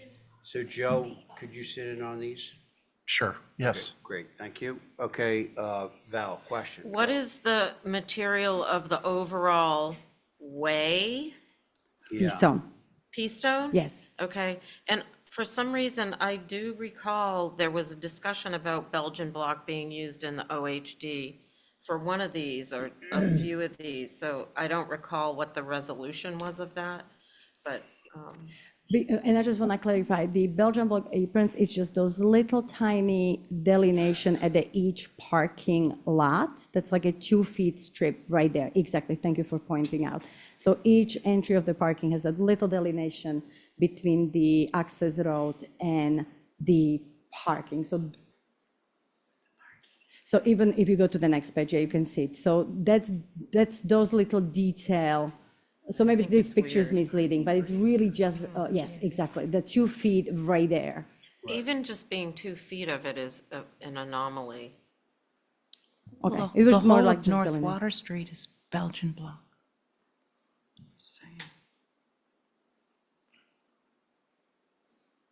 Mr. Chair. Had you finished, Val? I guess so. Okay. Holly, do you want to say something? Thank you. Through you to America, it's Yeah. been a long time since I've seen the planning board decision. I think I helped write it, 2015. I'm not too sure if there was anything in there that indicated them to have required to be an apron for the individual lots, and that was just something that I wanted to bring up. I do not believe so. This is more something decorative, just to kind of delineate each property so it doesn't bleed together. I just wanted to make sure if Yes. that was, Yeah. okay. And with that, the material of the way, you said is pea stone, and then the material of the drive itself is also pea stone? Yes. So really and truly, there's no real need more from an aesthetics perspective? That's correct. And with that, Mr. Chair, I would not recommend an apron in between, but that's just my recommendation. Recommend what? An apron to segment between the drive and the driveways, if it's not required under That's a zoning. nice idea, I like that. It's only 2 feet. Yeah, that's gonna look It's silly. not We even can- a path like a sidewalk. Be sweeping it every morning. Okay, so I do want to hear one person at a time, but there is this like practical consideration of if you remove the Apron? The apron, pea stone will go into the pea stone? it'll just slosh all around. It actually happens in my parking area at the office. It just because it's a sea of this stuff, it just kind of moves every which direction. I kind of wish there was something to hold it in Well, I place. have a driveway with Belgian block that's 10 feet or whatever it is, and pea stone still goes everywhere. It gets caught in tires and. Yeah, okay, so, let's see. Question? Abby, go. Oh, okay, is there on the driveway parking, is there a border to contain the pea stone? It looks like there's a frame around it. Yes, so that was, I believe so, the Belgian block. That's Belgian Yeah, block too, a okay. little trim, yes. Because it looks a little thick, Yeah. like almost Just a treated yeah. wood or something. I'm sorry, I missed that. What was that, Abby? What else is there- Belgian block? There's a Is there- border around the pea stone. Border here? Ah, That material is Belgian block? Yes, Okay. so it frames that parking area. Okay. yeah. Just because it's in town, to just give a more like clean lines and delineation, which it's very typical in town, I felt, but I will follow your recommendations. I guess the alternative could be brick. That would contain it, but Or I we do- can eliminate it, if it's contention, I really don't have a. as a service area, maybe, yeah, I was just going to say that the whole of North Water Street is Belgian block. So there is a sort of a precedence in that area. And I think, a border would keep it neat. But I don't know if you need it, between the two as a connector, but I definitely would use it as a border. Thank you. You wouldn't, you're suggesting having it as a border around the parking. Yeah. Good, not necessarily having it as an apron. Yeah, I think because it's a service area, it should be secondary, sort of a secondary look. Okay, got it. All right, so let's see, I don't want to lose track. Joe, we haven't heard from you. Diane, we haven't heard from you. Anybody? All right, I'll go. This is Joe speaking. So the lane that connects the back of all these is the same exact material? I'll just wait. Mirka? Joe's addressing the question. Yeah, yeah. I'm right here. The lane is exactly the same material as the parking area? That's correct. Was there any discussion about making the parking area all like brick? No, it was not discussed at the time, as I was just quickly pulling my initial approval for Lot 11. So the Lot 11 and 7 was approved, piston on piston with the Belgian block little divider. So that was on this original approved. It's on the plans. We can omit them. If you would like to prefer to omit them everywhere, that's fine. But yes, so Paul asked for your question. It was not discussed. It was the hardscape. And there was a big discussion about the brick apron in the front to make cohesive look, because that I had the Belgian block initially. So that was the big kind of movement to try to simplify it and have one consistent material. So that's brick with the Belgian block trim, dividing the piston from the planting, and then the piston to piston parking with a little mini apron just to separate the driveway entry to the parking. Okay. So. Well, I think it sounds like there's been precedent set for the first two lots, so I think it makes sense that all of these match, doesn't it? It just seems suburban. Yeah, I think if the parking areas being all brick would have been my preference, so that there was a clear distinction between the lane and parking. And you've got brick as a public space in the front. But I think given that you have approval on 10 and 11, that is exactly like you're presenting, then I think it's fine to be consistent. So I have a question at the other end of the property, where the arbor is at the front. If I'm reading this correctly, so it's an arbor with a type 2 fence on either side of it, and then it makes a 90-degree turn and connects with the type 2 fence on lot 8? If she doesn't mind to zoom in, I don't have it in Yeah, front of me. can you, go up to the site plan that has the whole neighborhood with the, yeah. There you No, go. they're just top of the second page, just where it's the, go down, next page. One more page down, and just, perfect. Oh, yeah, right there. So, yes, so those two houses connect with a little fence and gate, so it's a little jog there just to align with the corners. okay. There will be the dividing hedge between, so it will kind of integrate itself. Okay. Well, my first thought when I saw this is that the arbor connecting right at the corner felt peculiar, and that it should slide back a little bit, but then I noticed that it jogs forward at Lot 8. So I guess I'll cover this comment at Lot 8, but I think it should just go straight across and Okay. step back. We can- Step back from that little jog forward seems like an awfully abrupt delineation of a property line that we're not supposed to know about.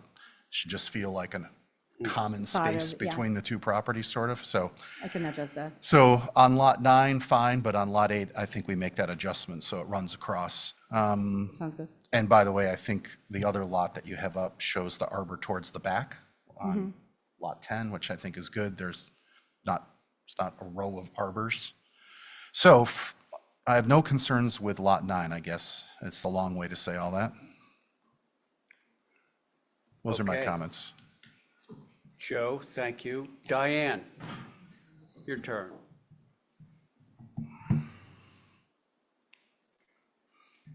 Muted? Diane, you're muted. There. I would like to see, I think, on the front, on the parking, not Keystone for now. I'd like to see what it would look like in brick.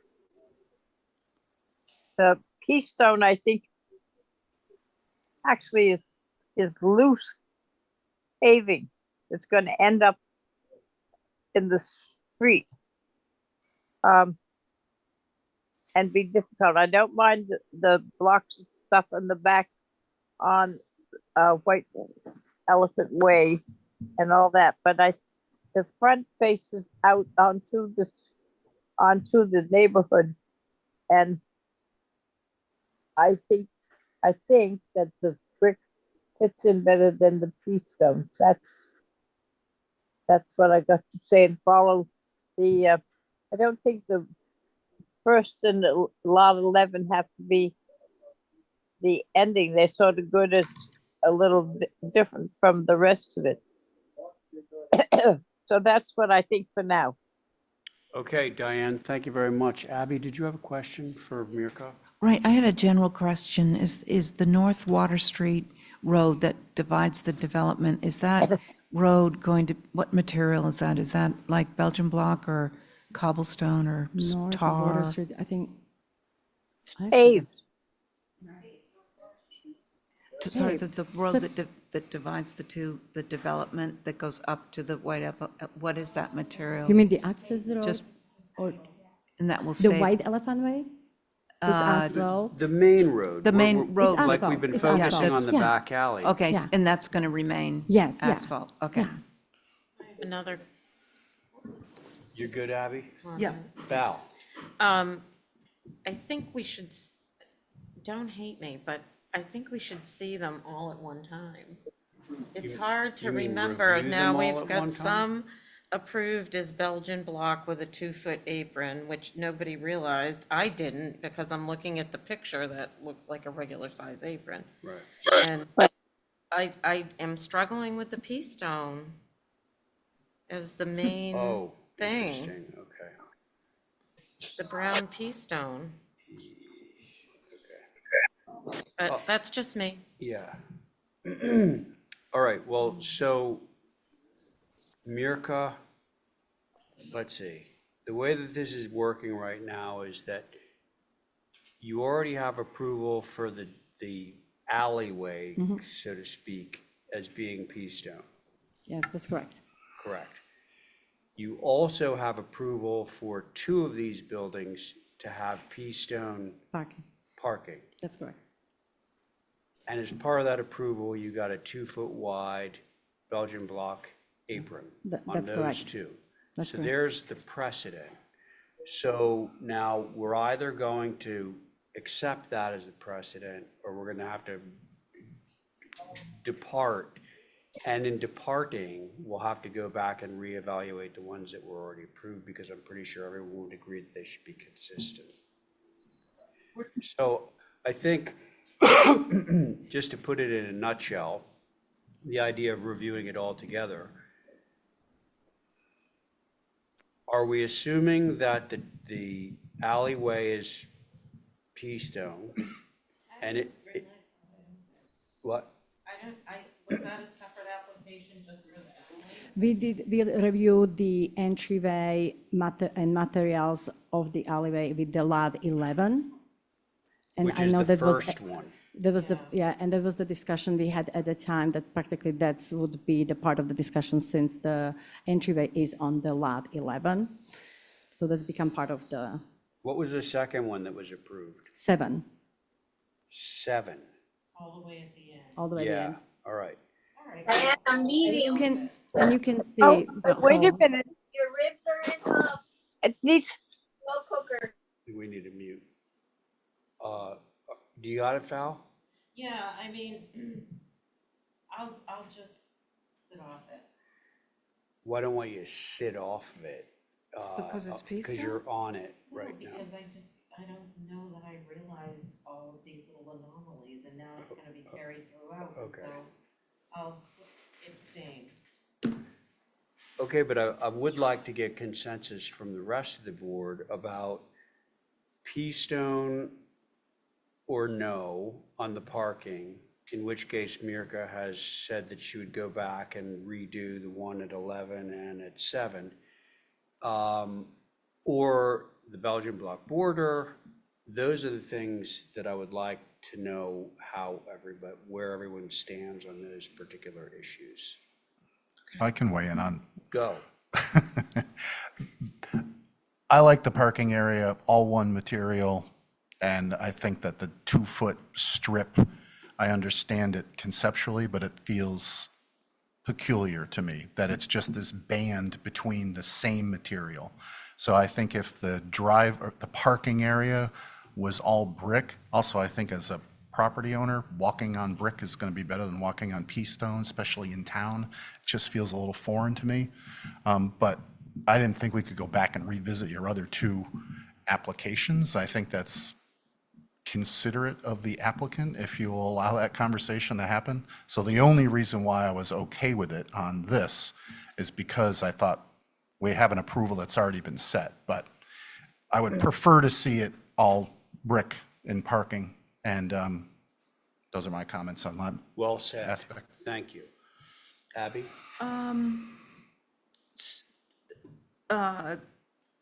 Are we sold on the access road being all pea stone? Or is that up for grabs too now? Well, let's ask our applicant. Okay, so far you're getting pushback on the pea stone in general, whether it's as the parking or whether it's as the alleyway. Yeah. No, I'm just asking the question. I don't have a Okay, opinion at the moment. But I think maybe, what is strange to me is the 2 feet of Belgian block. Okay. Because they don't relate either way. If the Belgian block were to be an apron and go into the whole driveway and be consistent like that, I think that might start a precedent for everyone. Or, because if you're going to have the border as Belgian block on the road, I think that would be a natural way of doing it. And you do have North Water Street that is all Belgian block, so it wouldn't be a bad idea. That wouldn't be a bad option. Option 2 for me would be pea stone on the alleyway and brick in the driveway, but be consistent with every single driveway. okay. So I have to check with the client. Right. And the concern is they would prefer not to revisit the lot 11 and 7. Therefore, we can omit or add, so I would then, to that, if I have to respect that consent, prefer to keep it consistent material. So to maybe extend, so it's at least the variation or different design on parkings, which can kind of delineate different properties.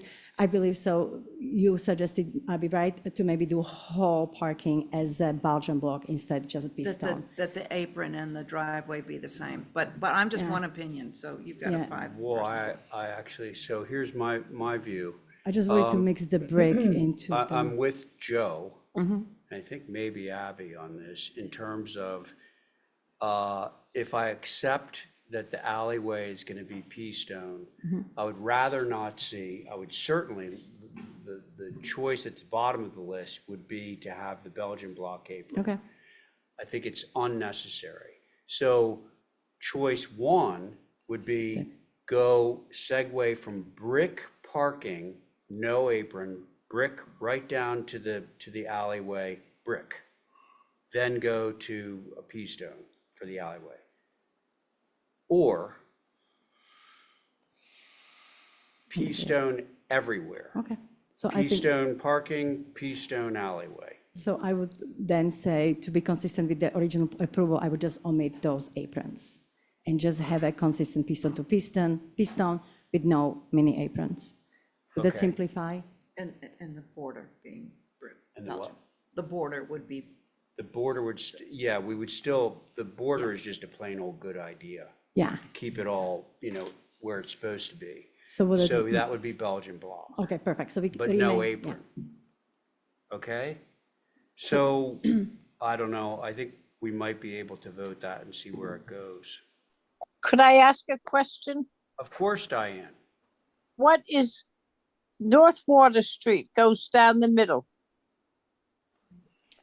It is not cobblestones, No, that's a, my opinion.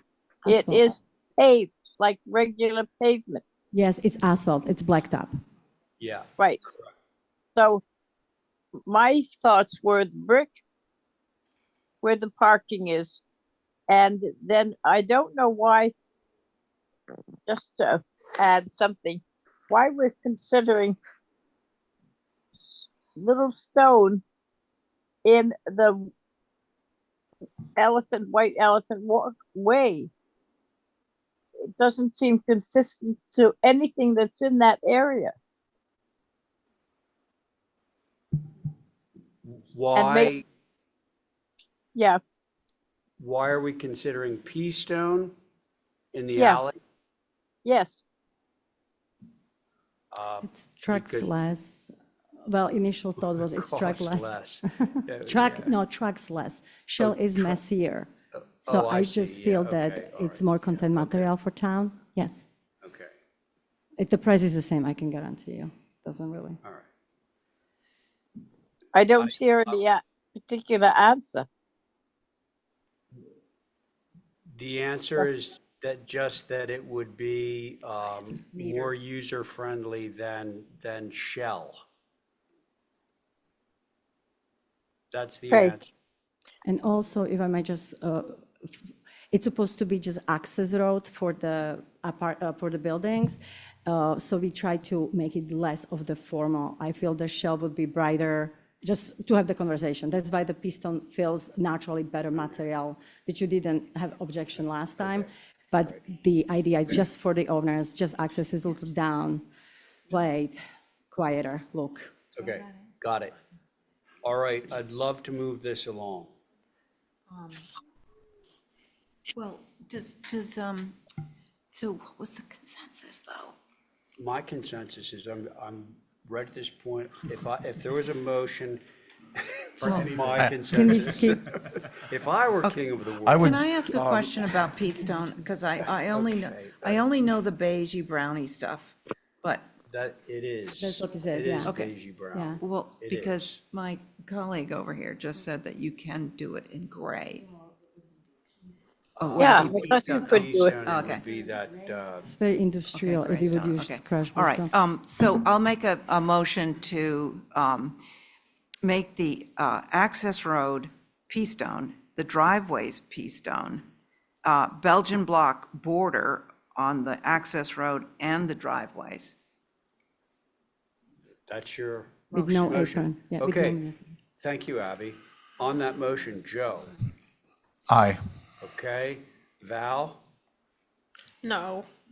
That's a no, okay. Diane? No. Okay, Abby on your motion? I'm an aye. And I'm in favor of as well. Now, for the sake of simplicity, folks, or I guess we do need to review the other applications because of the other items that you point. They're very similar. Well, I think we kind of just approved as a blanket what we're doing with the paving material on the back, okay? I'd like to kind of keep that, but now in reviewing, so that officially was lot 9. But now let's move to lot 10 and see if there are any other items that need to get our attention before we approve that, okay? Secret code. So lot 10 is the one next to lot 11. The only change is the same. We have a little arbor from the driveway side, which would be painted to match the trim of the house.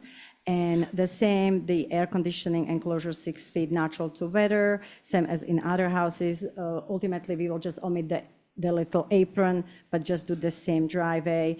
And we have a little boardwalk at grade of the White Elephant Way. That's the only kind of hardscape there.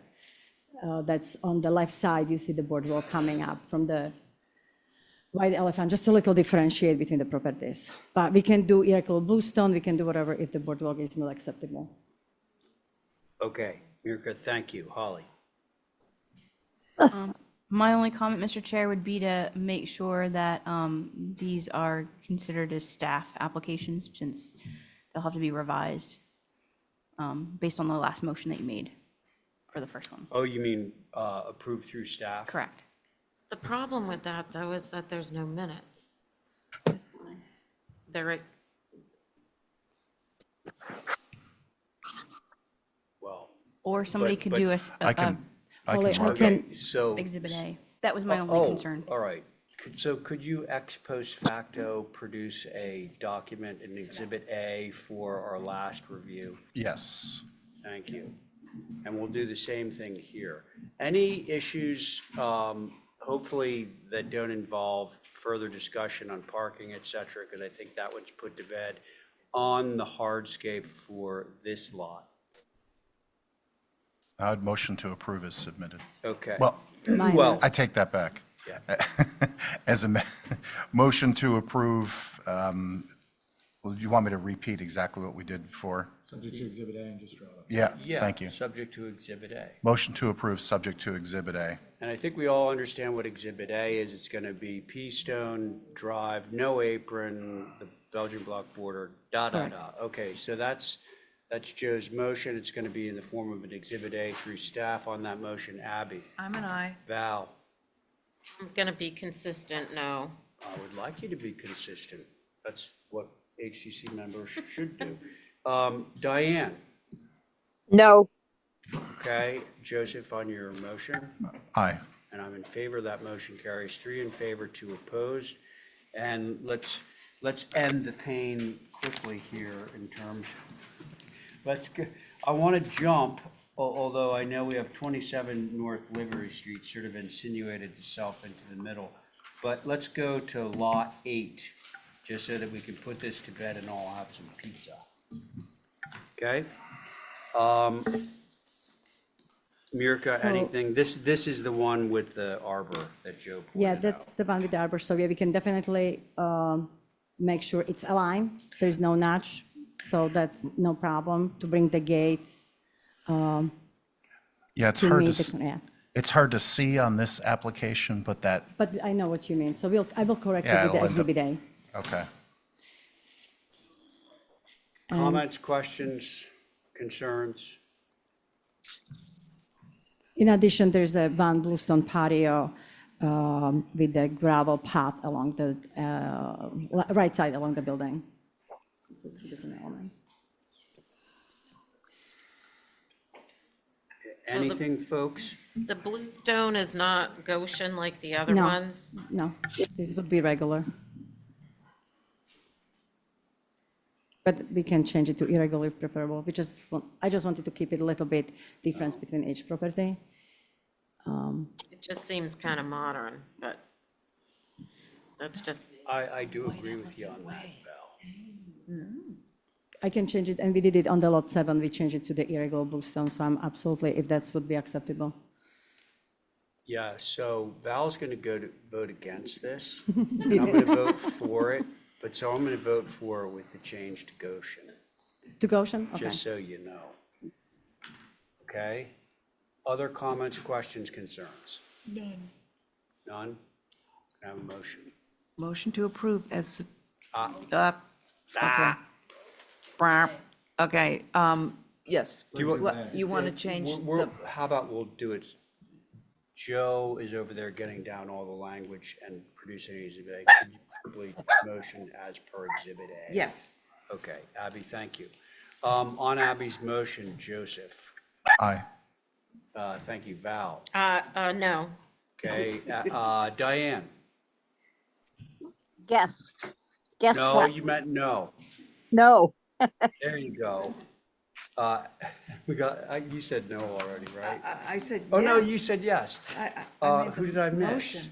Oh, that's right, you on your motion, Abby. I'm a yes. Okay, and I'm in favor, so that motion once again carries 3 in favor, 2 opposed. Joe, did you get to Goshen on that one?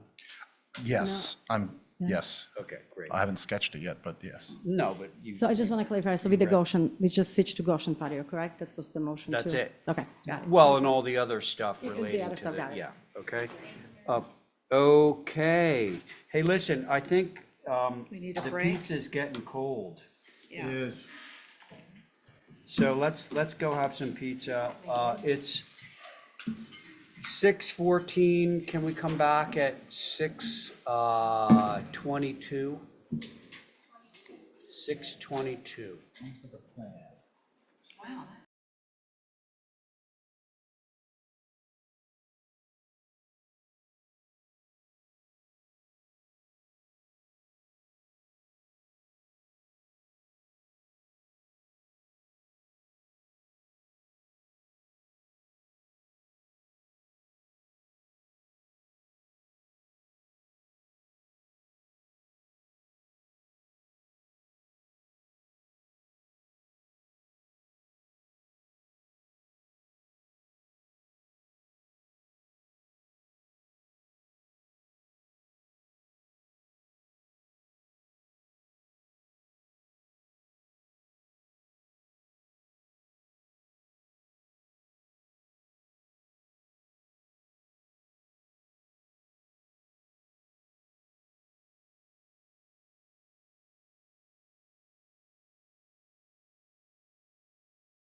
Seven, oh, it's seven.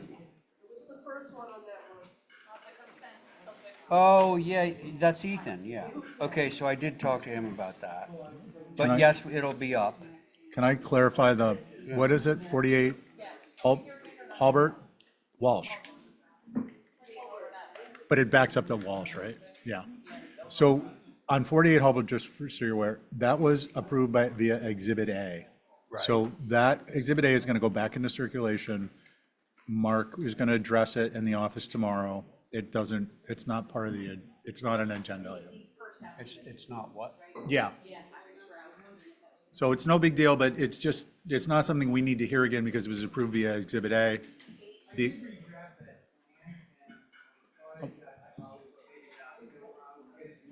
Yeah. So But are you just hanging out? he's got another application. Oh, you got another application, okay. You know, Mark, some people, no biggie. some people watch our show on TV just for entertainment, pure entertainment. Yep. We try and keep it pretty lively. Okay. Folks, we're all back. And so Ethan is here now. And so I would like to return to 117 Old South Road on the faux consent agenda, the hoop tent. All right? So Ethan, there you are. Okay, let's do a nice quick review of this. Okay, everybody ready? No, what is it? So 117 Old South Road hoop tent. Ethan, go. It's a hoop tent. Well, we're aware because it says hoop So tent. it's, if you look at the site plan, it's Yeah. one of those temporary plastic type things for starting seedlings, and there's a photograph. So that's where it's going behind the main office building. And then if you scroll down, you'll see a picture of what it's, there's a photograph. It's like that. All right, got it. So, Well, he's a landscaper, so it's start plants. right. Okay, is there an issue here? Regular board. No, See the site plan? it's behind a building. Nope, scroll up. Do you not Nope. have your Yep. little thing? If you scroll down, you can have a better, No gots? there you go. There's all this, right? Oh, Wait. Thank you. Anybody? I think it's fine. It looks like what's on Old South Road at Holgate's. There's definitely precedent. Yeah, on so Old South I for these think guys. it's approvable, and I'd motion to approve if no one has an issue. Why didn't it get, why did it get pulled from consent? I don't think it was opined on, somebody must have said not to. Correct, correct. Yeah, okay. All right, so Val has made a motion to approve this. On that motion, Abby. I'm an aye. Diane. Aye. Thank you, Stephen. Aye. Val, on your motion, Aye. I'm in favor. Thanks. There you go. Okay, that's down. Now, do we have Robbie Newman? I'm assuming we don't have anybody for 12 Angola. Oh, that was Katie, right. So no to, right, 27 North Liberty, the door. Okay. Aye. Regular board.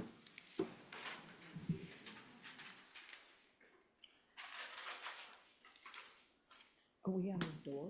The consent for the door? The door. Yeah. Hi. So in the last,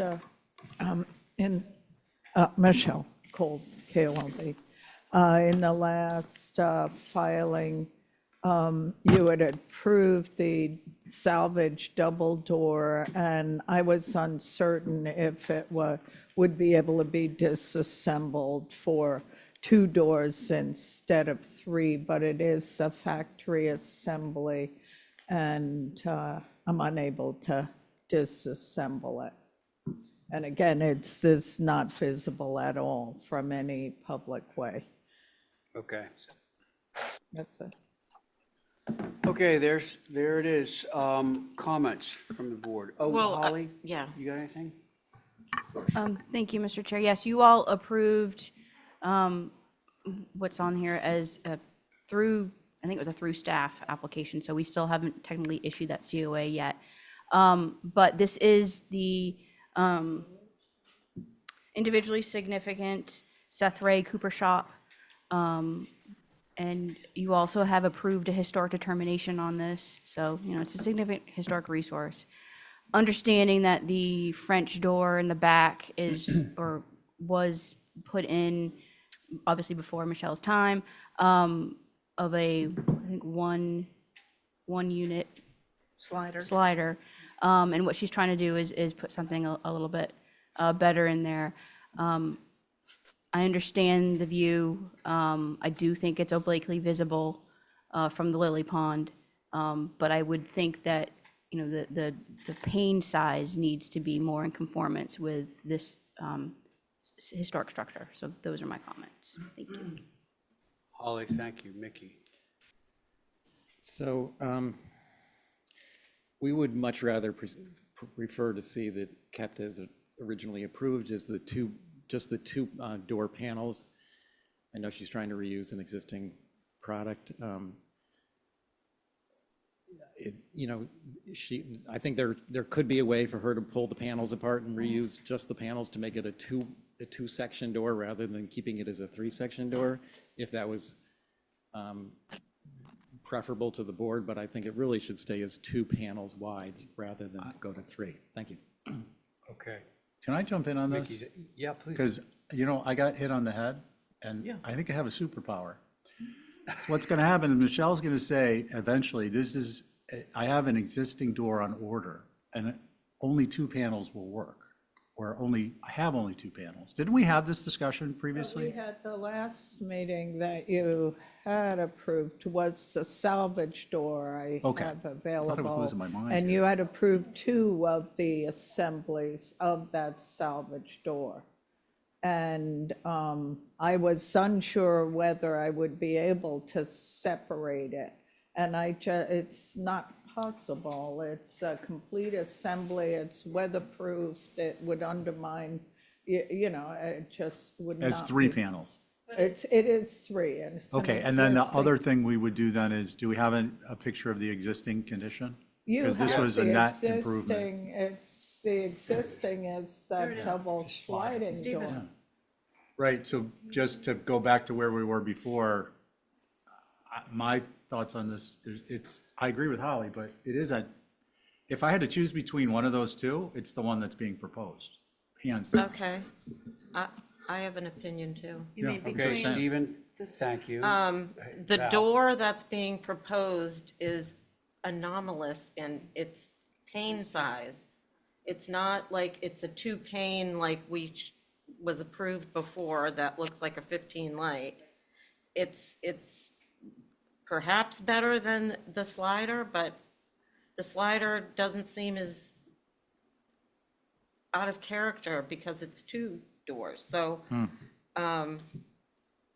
it just seems too modern for this house. And this house has been under scrutiny for so many years because of where it is and what the view of it is, that we need to be consistent. If I can add something on this. Go ahead. You know, my bent is to preserve and salvage. That's what I do. I'm a preservationist, an architect, and I really make every attempt to keep materials, historic, authentic materials from going into landfill or any materials for that can be repurposed. And I just feel I've gone through great lengths on this house to actually maintain its historic character from what was previously approved. and would have destroyed every single historic fabric of this house. And I just feel this rear door, the opportunity that I have as a salvage door versus the cost of fabrication of what was approved prior. I have this opportunity to keep this from the landfill, and it is just not visible at all. And everything else in the house has been authentically restored with great integrity. Okay. Michelle, thank you. Let's return now to the board. Let's see, Val, you're good? Yeah, Spoken. I do think it's visible, so that's my concern. Okay. Okay, The I lily can- pond. I Oh, can- here comes Abby. I think she's Yeah, going to say I'm, something. yeah, so, where are you? Oh, there you are. So so I walk the lily pond just about every day, and they are opening up the lily pond, and it's going to be changed a little bit, so this will actually be more in our view, because they're opening it up to the side of North Liberty, going back in towards that beautiful old building they restored on West Cedar Street, and coming around to the sort of park area of Lily Street. So it actually will be more viewable.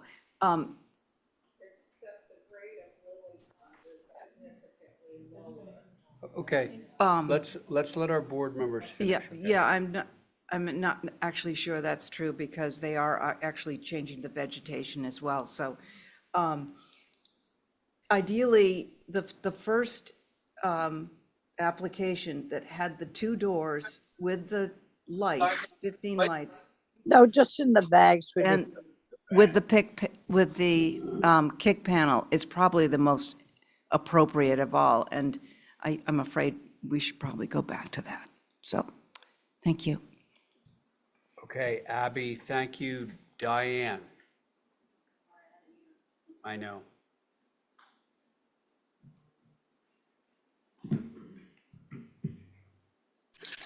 I think it should be the 2 windows with the kick panel in the second picture, and I don't think that 3 panel thing is at all what goes along. It's very visible, and everything they turn and look up, all the sizes of the panels of glass are approximately the same and everything. So that would be my choice, not the wide windows, the 3 windows. Okay, Diane, thank you. That leaves me, and I think my biggest objection is actually the pane size. Although I appreciate the idea that you reuse, recycle, which we as a board embrace, but I think in this particular case, the pane sizes are so much at odds with the character of the house as to make it like a problem visually. So if I were to approve this as 3 at all, it would need to be as kick panel plus 12 lights on each one of the 3 units. That's my own view. What is the pleasure of the board? I have a suggestion. Yeah, go. If TDL isn't an issue, and what's the approximate distance from the Lily Pond Land Bank area? To the house?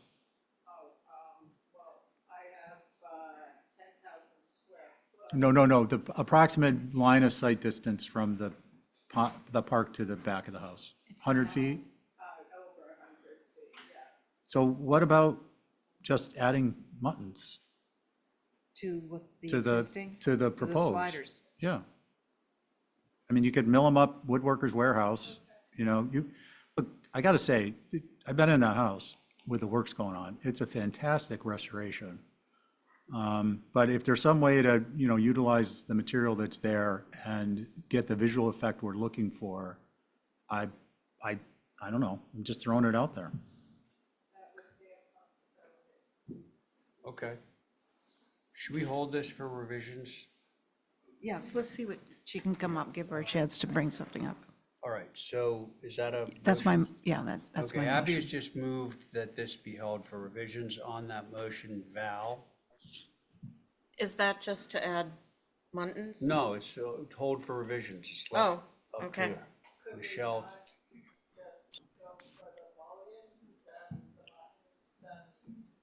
You mean approve it as such? Approve it that way? Yeah. You mean you want an approval now? Okay, so what we would be approving, if I understand Stephen correctly, is keeping the sliders that are there? Is that what you're suggesting? No, they propose, but adding Muntins to create a 15 light. Can that be done? Yeah. Well, that's this. Can we go back to the elevation? Maybe I'm misunderstanding. I don't think so, but can we go to the elevation that shows the doors? So what's being proposed is to the left. All I'm saying is add Muntins to that to create what's on the right. You won't have the kick panel, but you can't see the darn kick panel from behind the balusters. Oh, You can see them. I thought you were saying keep this. Oh, I was saying, if you do it, the 3-panel, add the Muntins, that's all I was suggesting. So that it's a 15 light? Yeah, they're 15 light. Well, no. No. Because right now, that's in the middle. In order to do a 15, it has to be 2. So you'd have to pull out all the existing Muntins and redo them all. It's 3 parts instead of 2. It would be like a 16 light. at least. Yeah, it would be a lot of Muntins. Yeah, But, all right, you know- let's scratch Yeah, it. by the time you do that, it would honestly probably cost you as much or more than buying a new door, honestly. Should I we, bet you could sell the door. okay, we're Okay, getting I off think point here. I'll go with my motion of holding for Yeah, I think revisions that's the and, only way to go on this and right come now. back with some Okay, solution. okay. What? Solution to the salvage door or back to the double 50? Who is speaking? Oh, sorry.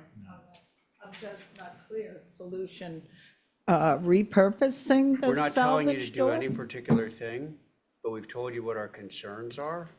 And so we're putting it back to you to decide what you want to do. We're not telling you to do a specific thing. The preference would be 2 doors with panes. And I've allowed for 3 doors, but I'm not sure that I represent the majority vote here. And that's No, what I you're think if after. the panes were consistent with what's acceptable, that would be okay. Right, so for me, the pane size is the big issue here. Okay, that's doable. Then. Okay, If the 3 doors work, thank you. okay. So Abby, motion for revisions. On Abby's motion, Val, Aye. Stephen, Yeah, okay, Diane, Aye.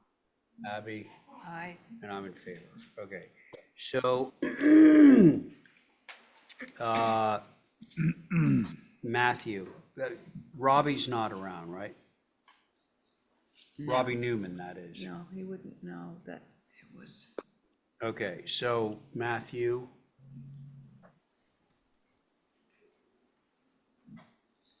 '19 North Water, revisions to windows and doors. Okay, thank you, Mr. Chair. So this is a project that you've approved. When it was approved, there was some discussion from the board about changing the front door, and I said I would come back for that. And so we took a number of photographs of the area and landed on this door. It's a 2-panel, 2-light, and this is a door that's found in the area. We thought that was the most conducive to the style. The other changes or the most significant changes are in A2.1. The west elevation, we've reduced the amount of French doors It was 2 sets of 2, now it's just 3. And then eliminated a window first floor and then changed some of the post spacing. We added a couple of intermittent posts. On the rear of the building, on the south elevation, we were proposing to omit 2 windows, 4-light windows. And on the east, changing the location of a double window unit. That's all I have, Mr. Chair. Thank you. Holly? Thank you, Mr. Chair. So for this infill, I think what he's proposed for these revisions are appropriate. My only change or recommendation would maybe to look at shingling the rail on the second floor west railing as it is on the facade, and bring in that key detail. Other than that, I have no concerns with the revisions. Thank you. Okay, Holly, thank you. Mickey? Yeah, we didn't review this, so I really have no comment at the moment. Okay, thank you, Mickey. Connie, can you sit on this? Stephen's off. Sure. Who would like to begin? I can go. Yeah, please. Okay, so I was just looking at the height of the front door because it looks really vertical, and it's 7'6", 3 feet. And I think because it's so tall, it's just reading very vertical. I was wondering if that couldn't be either shortened or maybe it has, I don't know what to do with it. It just looks a bit tall. So Okay. that's it. And I like Holly's idea of putting shingles, yeah, a little more privacy, probably on the first floor too. All right. Next. I can go. I can go. Connie, go Yeah, ahead. I don't, excuse me, I don't have any opposition, but I do like Holly's idea of shingling the railings. Second floor? Yes. First floor? Second floor, Second floor. in the back. Okay. Very good. Thank you, Connie. Diane? Val? I think it's okay. It's a kind of craftsman for the style of house. I liked the previous door, but I'm not that strongly one way or the other, and I like the shingle idea. Okay. I can go now, sorry. Yep, no problem. Go ahead. I Yeah. like Holly's ideas with the shingling. I don't find the front door that's 7'6" too tall. I think the old, I didn't mind the one that was there, but I don't mind too much this one. I just like to see it. I don't think I'd bring it down any. It's 7'6" is not a really tall door. So I would do that, and the shingling would be good. Thank you. Okay, Diane, thanks. I agree with those of us who have said that the front door is too tall at 7'6". I think it should come down so that you get more of a lintel over the top. And I do like the idea of shingling the second floor of that back deck. Or do you happy think? to, through you, Mr. Chair, we're happy to shingle the second floor deck. And then it sounds like we could just keep the door that's there because that was approved. It was a 4-light and the window header height on the first floor is at that height. And I fear that by dropping it, it might draw more attention to it.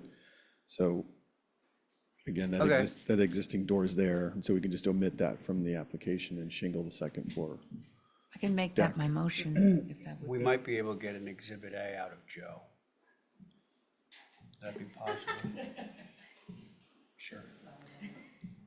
Got to keep you on your toes, man. Is that one also so- 7'6"? And I like the Well, door. what Abby's about to approve is shingling that second floor rail on the west elevation and reverting back to the 4-light door of the previous submission that was already approved. Okay. Is that okay? So can you do an Exhibit A? Can you move based Yes, on Exhibit A? motion to approve per Exhibit A. Okay, there it is. That's Abby's motion. On that motion, Val, Aye. Connie, Aye. Diane, Aye. Abby, I'm an aye. and I'm in favor. Thank There you. go, Matthew. Okay, consent with conditions, 1 Sconset. Katie's not around, right? She wasn't a minute ago. She's not here, right? Nope. Okay, so we're gonna pass that one, and we're gonna go down to, well, how about Chip Webster? Is he here? 21 Wigwam. I don't see Chip in here either. Okay, how about Stephen Arst? Oh, Stephen is here. Stephen is here. Okay, so we will now review this one, okay? He's rejoining in the webinar. Okay, so Joe, can you sit on this one since Stephen's out? Yes. All right. Should we start video? Oh, that's fine too. So we got, Stephen, just so you know, Carrie Thornwell is sitting on this. Put Connie on it too. Oh, Sorry. wow, you're throwing me for a loop here. Okay, so Stephen, the board is Carrie, Connie, Diane, Joseph, and myself. Okay? Okay. All right, so as I'm sure you know, your project was almost approved on consent with conditions about it says gate must not be visible at time of inspection and in perpetuity. So let's see if you really need to give us a narrative on this or whether we can just wing it.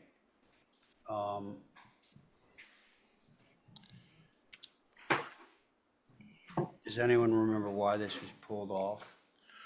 Might be the height. The height of the It's a Yeah. 7-foot, Oh, 7 so it's a feet. 6-in-1 wood fence with a 7.5-foot deer I fence. put this And it's on. on the property line. Oh, okay, so this is, we're gonna give you a clear mandate here, Stephen. Yeah. Okay, but I'm not sure I understood that description as being what the proposal is. What? This gate is not on the property line, or it's on the side yard.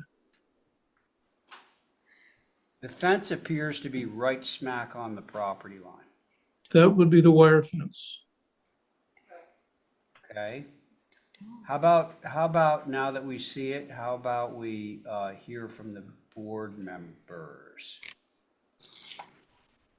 Proposed layout not to scale, 40 feet.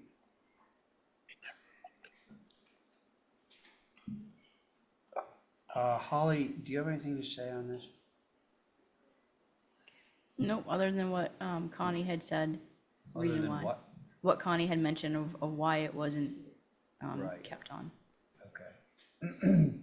Okay, I'd like to hear from the board members, please. I have a question for the applicant, which I think I understand. The wood fence is on the, we'll just call it the left and the right side of the house, and then the deer fence is the one that does the two property lines that joins in the corner. Is that correct?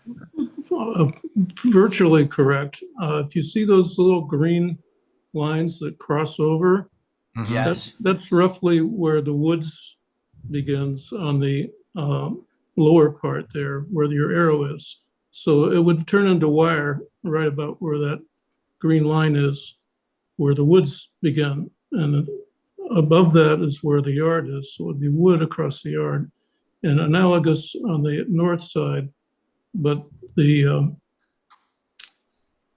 wood fence would go partly a little bit farther into the woods. And then it turns to wire at the top green line. Okay.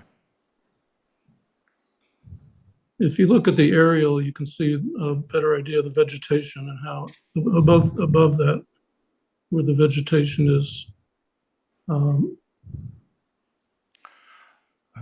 I can Well, continue with Yeah, comments. we're gonna let Joe continue with his commentary. So I didn't review this before, but when I looked at it, I didn't look at it before tonight. When I looked at it earlier this evening, what gave me pause was the height of the wood fence, which 6 and 1 you'd see maybe not necessarily on the front, but so the 7 and 1 is atypical in terms of height. And then the deer fence being on the property line, even though the deer fence is, it sort of disappears just to install this. I live in Tom Nevers as well, and I've got plenty of scrub oak, but you start cutting it and to put a fence in, you're going to create a clearing. So I think that the fence our practice has been that it needs to be off the property line a couple of feet anyway. So I think that at a minimum needs to happen. And I think if your house was more visible from the road, I'd be concerned about the height of that fence.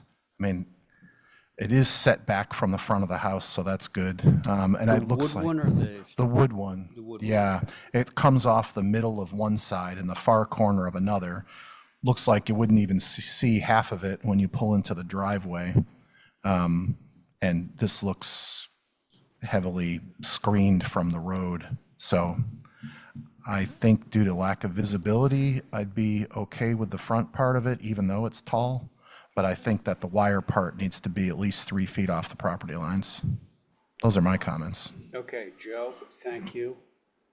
Connie, Carrie. I can Diane. go. I had to review this, and my concerns were the height of the fence and the property line when I first looked at it, so that's why I asked for it to have a commissioner review. The fence on the property line. And the height, yep, Oh, and the height. yep, Okay, the 7 feet. all right. Carrie, Diane, I have nothing to add. nothing to add, meaning you want to see the fence off of the property line? Yes, I agree And with are you what's been said. concerned about the height to the point? No, not with the vegetation as it is. Okay. Diane?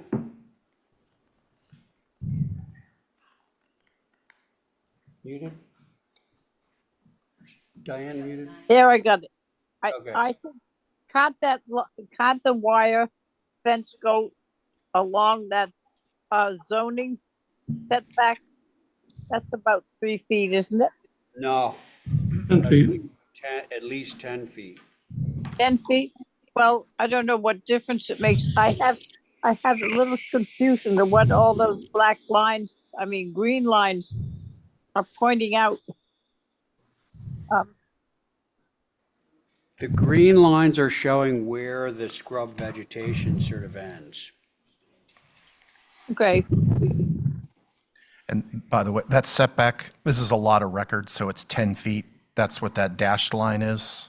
So halfway to that dashed line would be. halfway would be good. I don't know that 7 foot, whatever, is necessary. If a deer can go over an 8 foot one without too much trouble, at least to be thought of bringing it down somewhat where it is visible, because on the little corner of the picture of the house set in the lot, I believe you can see a corner of the road. I'm not sure. But there are points of clearing all around the house, which is going to bring some of that to visibility. Maybe his drawing could make a little bit more sense around the house where the fence is going to be and not. Okay. That's it.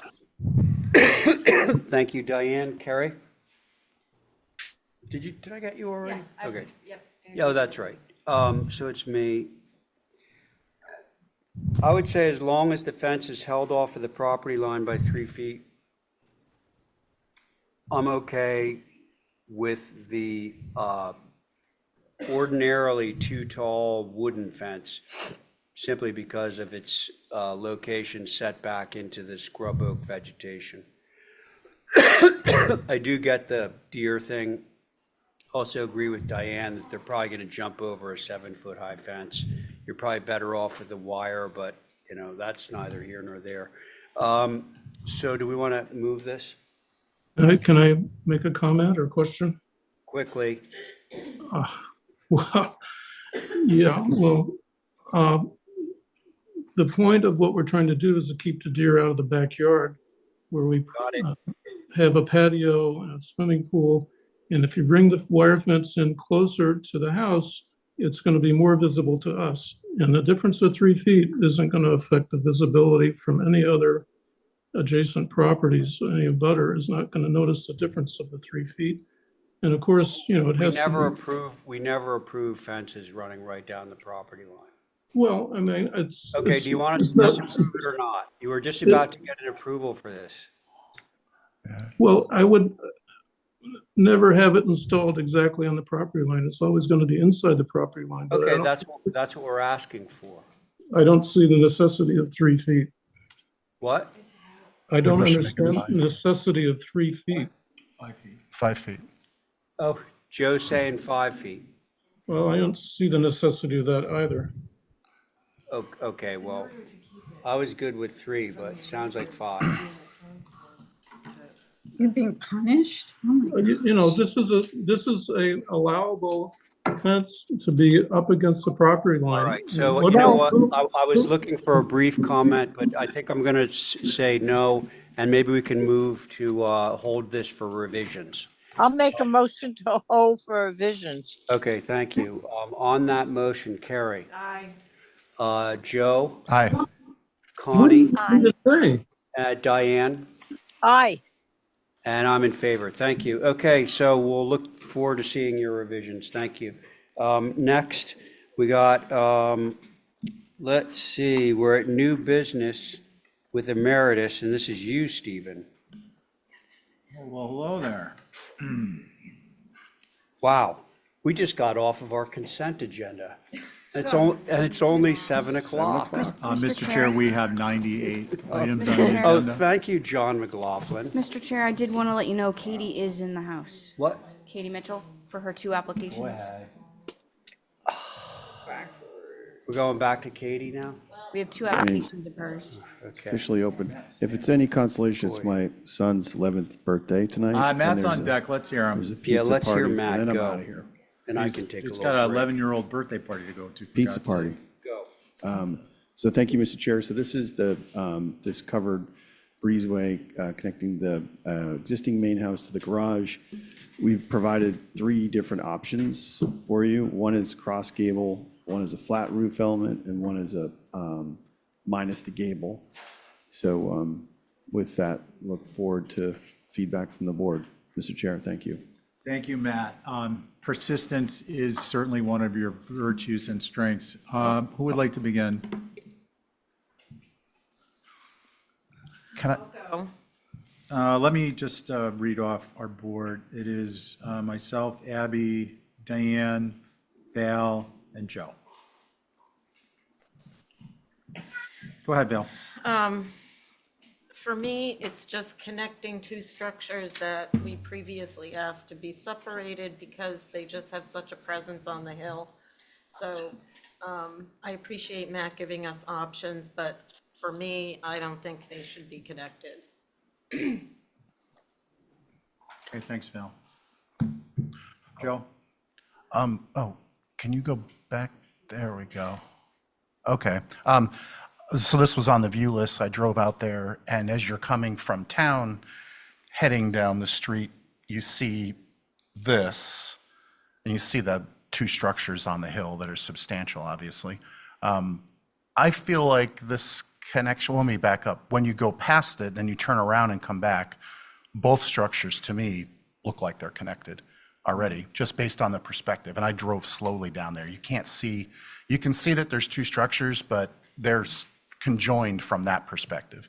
So you do see this gap when you're coming from town. And I feel like the roof lines come up so high on each of these buildings that having a connection at this eave isn't going to change the perception of the structures, in my opinion.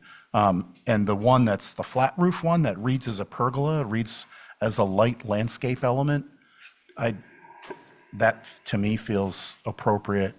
I actually like that with the rafter tails more than the one without the gable. So I'm okay with it. In concept, I guess I don't like the idea of connecting things, but I think they're substantial enough that the connection feels light. So it's not a concern for me. Thanks, Joe. Let's see, Abby. How far from the road is it? It's hundreds of feet, at least 2 to 200 plus. And again, I do think that pergola option reads like a pergola. So, and it is behind that structure. I do think there is some level of visibility.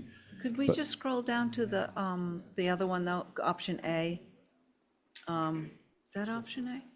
Maybe. Yeah. I thought there was one with, yeah, that one. Is that an option? Yeah. Right now? That's Yeah, one of them. That's my preference, not with the pediment. Can we scroll down, just so you may have seen it, but, and that was the one Joel commented on. Yeah, I think the pergola is a bit noisy with all those points and things. And Okay. I think. Thank you, Abby. Let's see, Diane. I like the straight one. I can't see the two buildings together. If we keep them joined technically, then the little building on the right-hand side that I'm looking at would not have to be, is a technicality if they're separated without that little piece, does the building on the right become a second building and therefore has to be shorter? But by keeping it together with the straight roof, it makes it one building so it can stay at the height it is? I can answer that question Go to you, ahead, Mr. man. Chair. So Diane, the building, the second building is a garage with a small studio above it. Right. So the connection doesn't affect the buildings either way, either from a zoning perspective or planning board perspective. It's more just Okay. for circulation.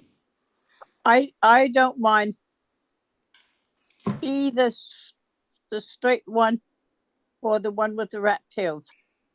I don't like the one with the little gable. So there you are. Thank you, Diane. I think that leaves me. I'm with Joe and Diane on this one, in particularly the pergola, subject, however, to working out some type of a landscape element that's kind of an evergreeny, low hedge that's not coming up too high, but it kind of distinguishes this, it gives it the perception of an outdoor element as opposed to. Try your microphone, huh? Thanks, Diane. Sorry about that. I was just saying that I'm in agreement with you and Joe, and in particular with respect to the pergola option, subject to some type of evergreenery on the North Swift Rock side that just lends more to this being a outdoor landscape element. Yeah. What would we like to do? Are these A, B, and C? Is that A is the Yes. gable? Yeah, Yes. this one's A. Can we go to the next one? No, they all say A. So the pergola would just be I think pergola. If you scroll down, Flat roof or. Yeah. what does that Right say? there, that one. I like Yeah. that one. Yeah, Then they could grow Sorry. stuff up there. It would be They're all good. labeled A. Motion to approve the flat roof version with the landscape screening that Stephen mentioned. Joey, I'm sorry, just for clarity, are you talking about this flat roof or this Yeah, flat roof? yeah, that one is a shallow pitched gable. Okay, the pergola look. That one right Yeah. there. Yeah. I would like that one. Okay. So that'll be, I don't think we need to do an Exhibit A. Matt, you just do some landscaping. Sure. And that is page 28? So, motion to approve the pergola version, page 28. Is that your motion? 20, page 20. Let's not get caught up on little things like page numbers. Sorry about the mislabeling. Yes, that's my motion. Okay. Sorry, I was trying to find. No, that's fine. page On 20. your motion, Aye. Abby. I'm an aye. Diane. Hi. Val. I'm a no. We asked him to separate it and to approve it in the first place. Okay, so for the record, Val is a definite no. And I'm a yes. So that carries 4-1. And thanks, Matt. Thank you very much. Are we doing them now? I don't think so. She's someplace. Okay. Maybe on Zoom. Can somebody direct me to which page of the agenda Katie is on? What's There- Yes, yes.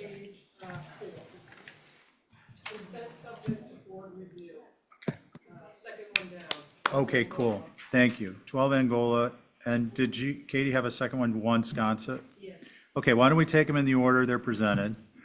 Why don't we establish boards? So, I am not sitting on this, Mr. Chair. so Val is not sitting on 12 Angola.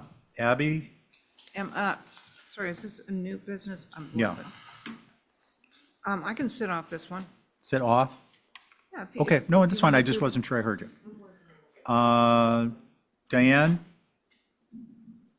Yeah, what do you need me No, to I'm do? just letting you know you're on this one. Oh, all right. Calling out the board here.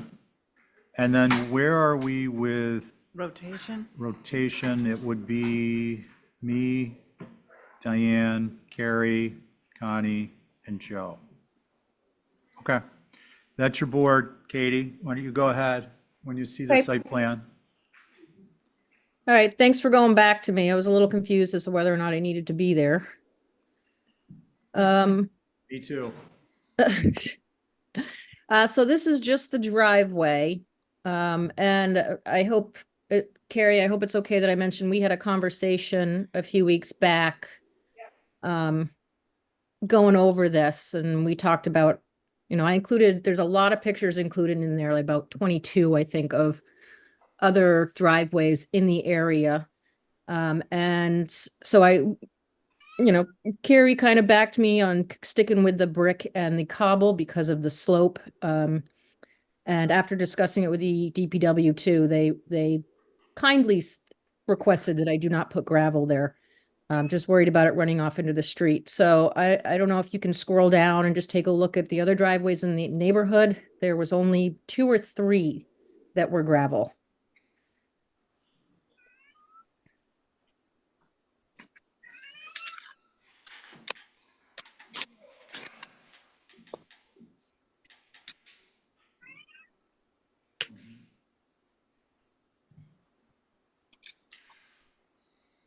So I'm hoping that can help my case a little bit. Okay. Anything else you want to add? No, pretty simple, straightforward. Tried to break it up, with the cobble strips, which is very common in the area. And that's about it. Okay, thanks, Katie. Any questions on the application before we go to Holly? Holly? Thank you, Mr. Chair. So as you all know, this is for an infill property within the Quaker neighborhood in the OHD. For our brick cobble and cobble apron, I think simple cobblestone and brick is appropriate for this historic neighborhood. Zoning bylaw does require a 10-foot apron, and appreciate that the neighborhood context has been provided, so I have no concerns. Thank you. Okay, thanks, Holly. Mickey, if you just identify your group this first round? Sure, it's, I'm Mickey Rowland, and I'm representing HSAG, Historic Structures Advisory Group, which includes Angus McLeod, Jason Finger, Lucy Dillon, Mary Bergman, Marcia Fader, and Sandy Kendall. So we strongly feel that the driveway should be 1 car wide. Typically in the OHD, the driveways are narrower. They could stack this driveway front to back and still accommodate 2 cars. What's not shown on the drawing there is that you can see the contour lines, but if they put the driveway that close to the property line, this is requiring retaining walls. And they're not shown as to how that width of a driveway is going to be actually constructed in conjunction with what they're going to have to retain. So I think you need more information on how that's really going to look and work. Thank you. Okay, yeah, thanks, Mickey. That's a point I wanted to bring up myself. Who would like to begin? I'll go. Carrie? I think the material choices are good. I tend to agree with the width. You're gonna have a garage to park in as well, so I think a one car makes a lot more sense, or it's more appropriate for new development and that retaining wall issue. That's it. Thanks. Thank you. Katie, I just want to get a clarification, and Stephen, was this, we've talked about this application so many times, not Yeah. necessarily the hardscape, but I thought that the driveway was previously approved. Am I incorrect? I can't keep I can't keep up, to be honest with you. I don't believe it was. Okay, good I mean, enough. it was I on just the wanted to check. consent and then it wasn't. And No, if I that's- may real quick, ahead. there were the retaining walls were shown in the full hardscape plan. Katie, hold on Yep. that. I thought you were going to comment on the driveway width. Let's hold on that just for now, and Okay. we can wrap up into that. The reason I asked is because I was uncertain about the driveway, and that would, obviously frame our discussion differently. So it hasn't been previously approved, so everything's fair game. Let's see, that leaves Joe. Yeah, I support the materials that have been selected, and I'm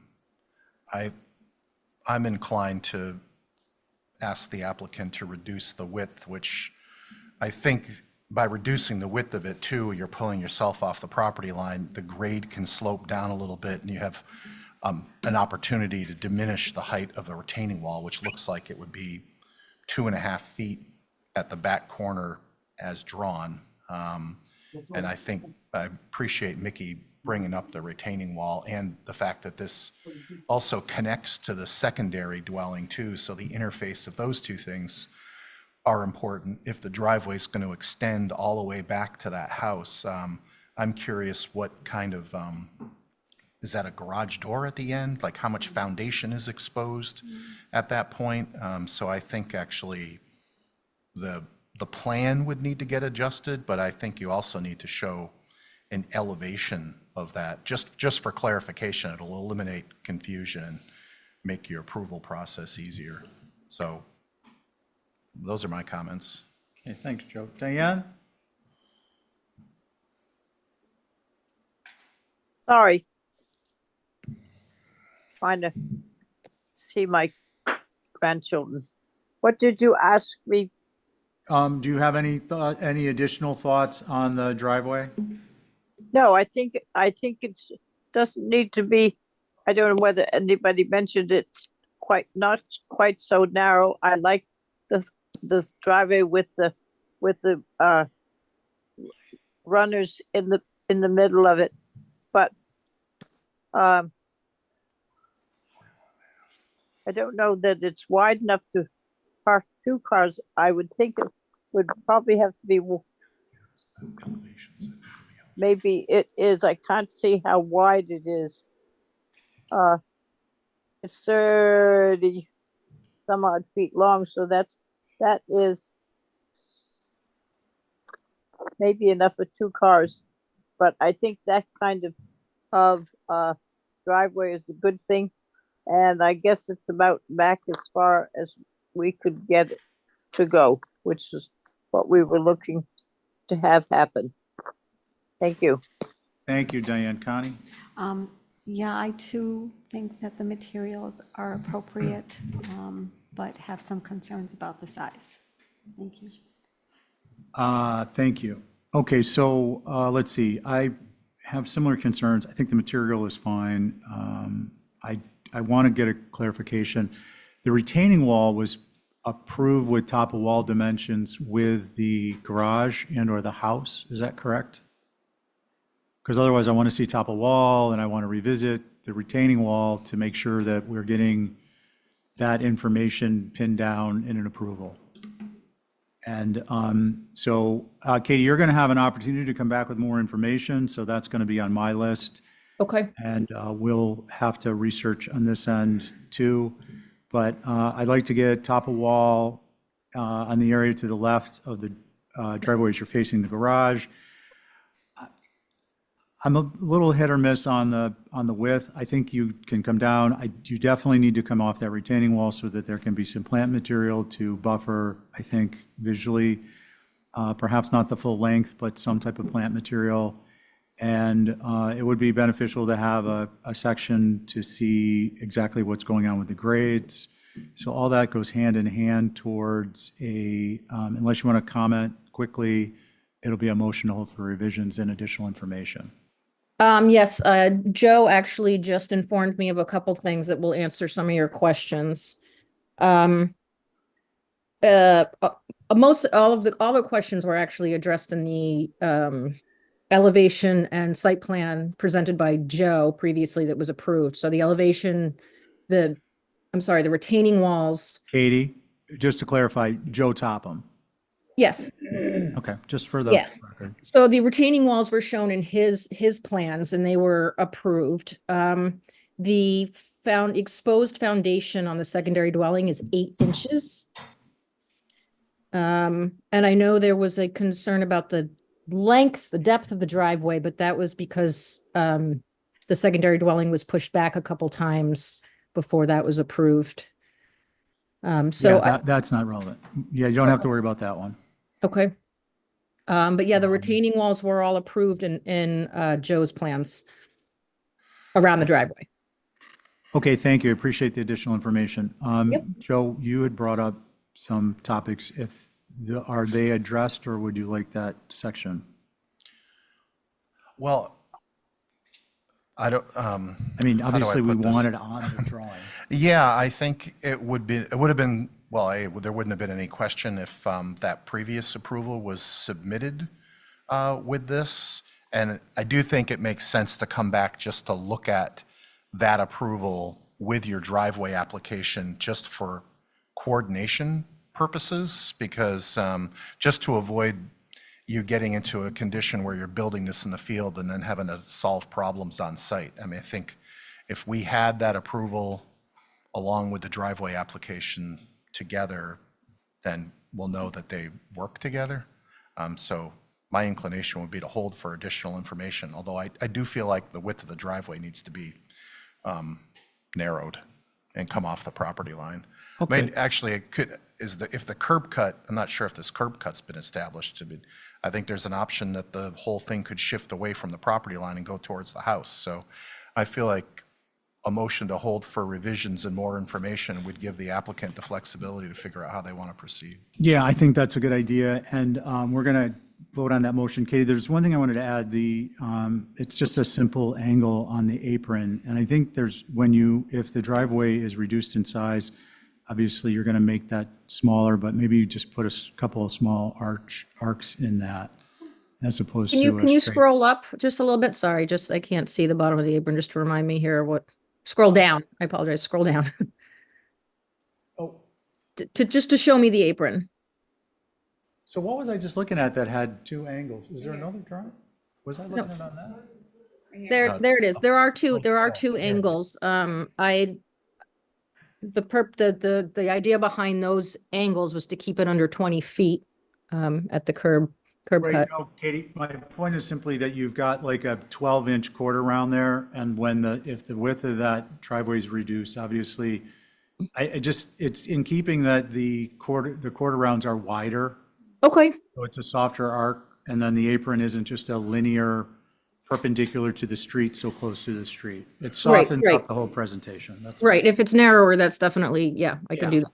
Okay, yeah, just to put it out there. Okay, so can we get Joe's made a motion to hold for revisions and additional information, including transfer, at least transfer, if not the prior approval, transfer the approval information to this drawing. Is that accurate? Yes. Okay, on your motion? Aye. Connie? Aye. Dan? Aye, aye. Thank you, Diane, and I'm an aye. And I'm an aye. Okay, so that's, next one, you want to do this one? Katie? Is 1 Sconset Ave. Yep. Let's see, you got your fireworks catcher? I think you're gonna need it on this one. Given the nature of the topic and the location. Let's see, we get the site plan, and can you confirm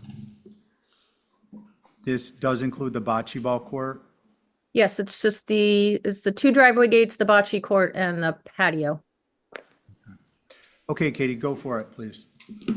So pretty straightforward. Patio on the, what is that, Clifton Street side. It's all enclosed already in privet, which is all existing.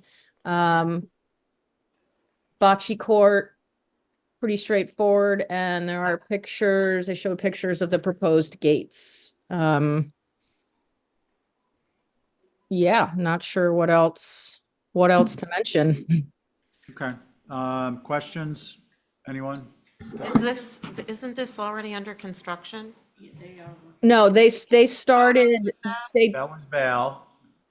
they Sorry. did start grading and stuff and putting in the just the perimeter of the patio, and I told them to stop. Okay, so you're So- working at risk. Abby? Just some clarification. I thought that's where we okayed a pool, where you have the bocce court. No, Yeah, because you yeah. tucked it in. There was with a shed There. up front. I can clarify that. Voted against it, that's why I remember. Is this a bocce cover, pool cover? No, That would be- I can clarify. They decided to not go with a pool. Okay. That was previously submitted, I believe, by Atlantic. So I spoke with Holly a couple weeks ago and clarified that, and I think they pulled that previous application. Okay. So we are reviewing what's in front of us. Our board, I believe, is myself, Abby, Diane, Val. Yep. And where are we on rotation with alternates? Connie? And Connie, okay. And now we're to Holly. Thank you, Mr. Chair. So for the record, the structure on the lot, I believe, was Iski Santos property. I think it was built in '83, non-contributing. This is a new application with a new agent. Previously, you did a review of pool and a shed. With that said, it would be nice if the owner can let staff know so we can not issue those COAs because they were not technically issued yet. You all approved them with conditions. Abutters were concerned on what was going on. Zoning enforcement officer actually went out and took photos. I have talked to Katie about this when I knew this application was submitted. So it has been being worked on. The bocce ball court should be screened in perpetuity, as I think was recommended to you all. But the location of the patio is concern to the neighbors, and I did forward you all comments from the abutters, I believe at 3 Sconset Ave last week. So there was concerns on that, and I did receive comments from the Sconset advisory folks, Mr. Rob Benchley.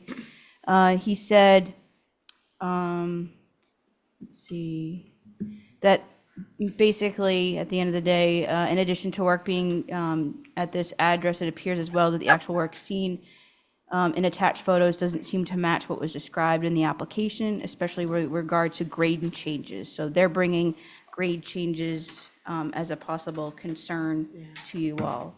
So just wanted to bring that all to your attention. And again, butters were concerned. So those are my comments. Thank you. Thank you, Holly. Who would like to begin?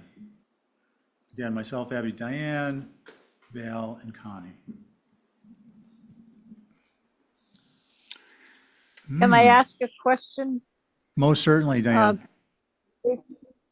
What are the dashed lines that go through the thing up by where the existing tree is near the bocce court and then further down, like, it doesn't Sure. say what Diane, they are. those Yes. are two grade lines. Oh, okay, with mine, I don't see any numbers, so I only see one thing that says 54 and 56 that disappear into the house. Okay. So, anyway, I want to know. Do you want me to continue? I would like to have you hear your thoughts on this. Okay. I guess the bocce court, if it's got vegetation around it and it's not in the neighbor's house edge where the noise, I guess, is a lot for, well, it's not so bad. It shouldn't be bad. That is okay. And the existing tree they are going to be working with, which is good. And the thing, if they're going to put that deck in down on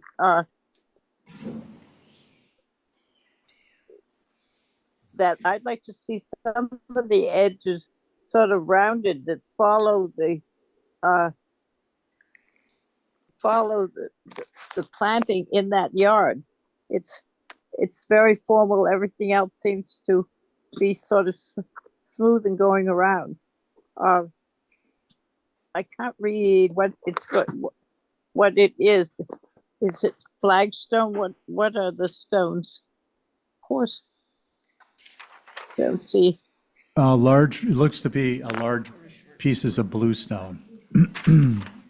Yeah, I would like to see it much more informal than set up like that.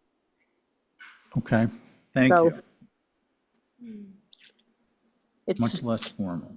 It's Iski's old place. Okay. Let's see, Connie? Ew, I don't know. I guess I don't have any concerns about bocce court, more focused on the patio. And where it's proposed. Looks like it has privet around it. Yeah, I'm not really sure on this one.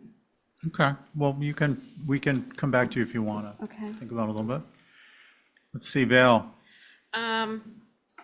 I also don't have a huge concern about the bocce court, and I'm delighted it's not a pool anymore.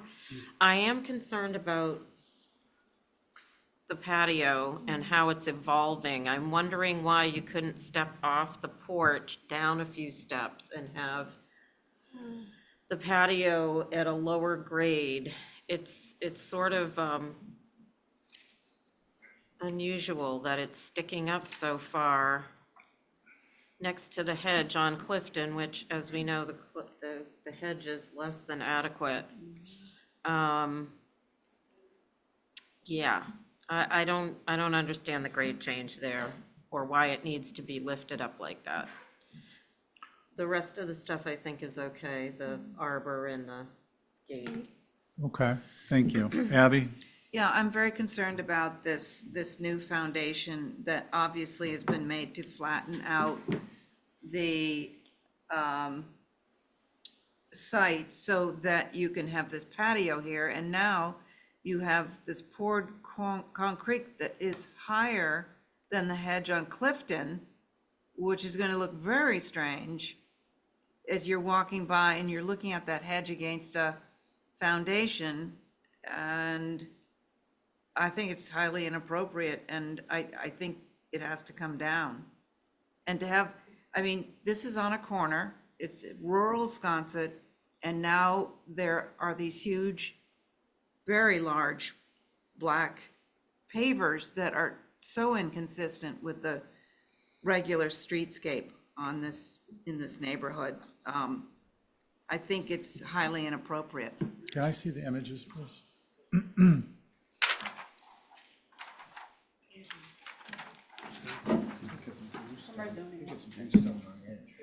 Yeah, Ever blue porcelain pavers, whatever that is. okay, cool, thank you.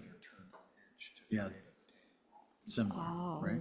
Okay, all right, so Katie, I think you've got our concerns. Mine are largely the same, particularly, I mean, frankly, a little bit disturbed with the retainage that's been installed. I'm not putting it on you, but somebody's certainly responsible for it. And, you know, I like to understand better the timeline between, why is this in front of us now? Is this, as it is a potential as-built, or was this already in the pipe? And what, any backstory here?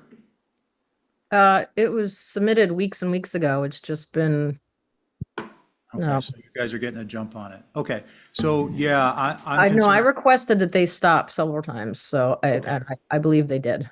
Okay, thanks, Katie. I think the size of the patio is inappropriate. I think the retainage is inappropriate. The bocce, I think, is appropriate, ish, given its location and screening. And I think we need to get site, the proposed plan doesn't seem to address the change between the existing conditions and proposed. Frankly, I'll be shocked if you get this retainage approved, but I think you need to come in with a site plan that reflects the change in grade in the locations where there's a change, the elevation of the top finished elevation of the patio, and I think I would suggest to you take to heart reducing the size in revisions in addition to providing the additional information. Is there anyone who would like to add to that, or can we just go straight to a motion for revisions and information? Motion for revisions. May I just mention, I have just, well, I actually have a question. Quickly, So what am I I'm happy to revise the size of the patio.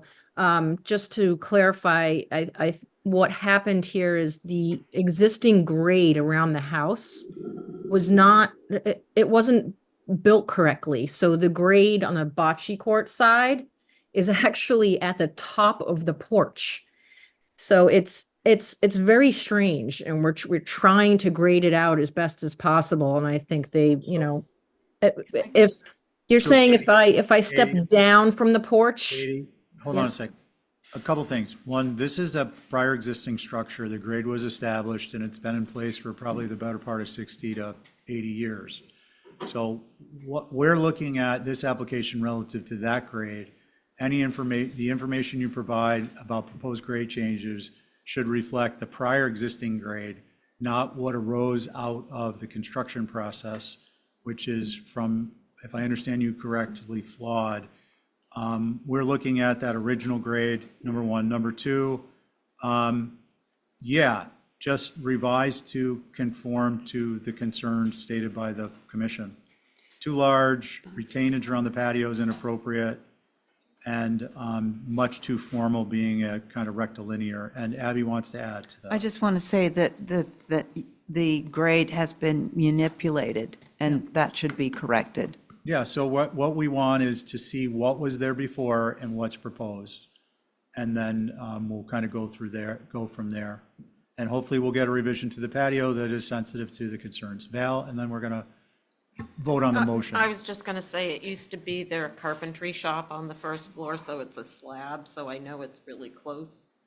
There's probably not a lot to step down, but they could retain there and then, I don't know, dig it Okay, down. thank you. So on the motion, Abby's motion for revisions in grading and existing and proposed topo. Abby? I'm an aye. Okay, let's see, Diane? Aye. Connie? Aye. Val? Aye. And I'm an aye. And back to you, Mr. Chair. Okay, thank you, Stephen. Okay, now we're on to old business of April 9th, Mariner Way. Would that be you, Paul? Did you draw the short straw tonight? Oh, boy. Thank you. For the record, Paul Santos with Nantucket Surveyors. I am here to provide support for this application with regard to the reason we're here, which is the Conservation Commission's approval of the project.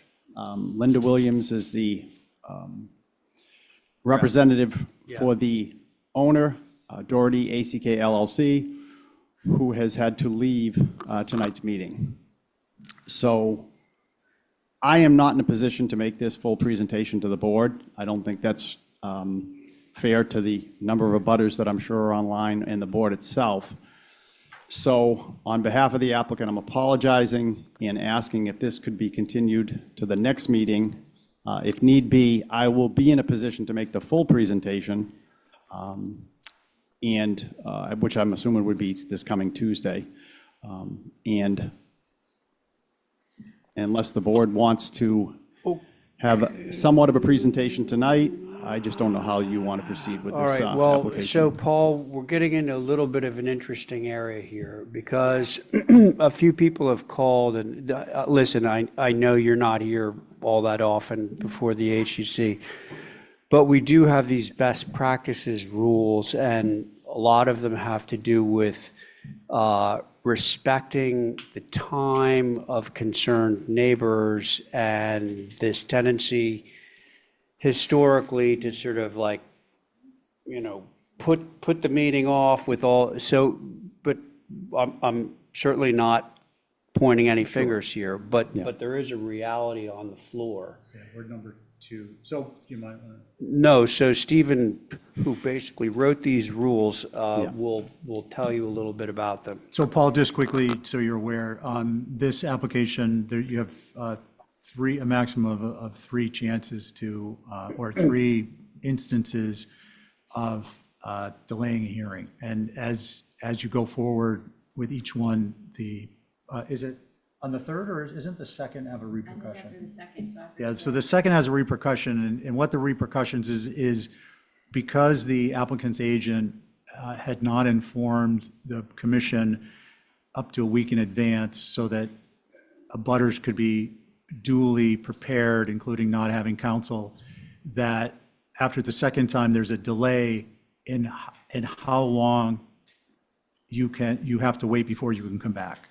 So Holly will follow up through the primary applicant's agent, Linda, and let her know the first opportunity this will be able to be heard again based upon the best practices we voted. On the third time, just so you're aware, that delay escalates.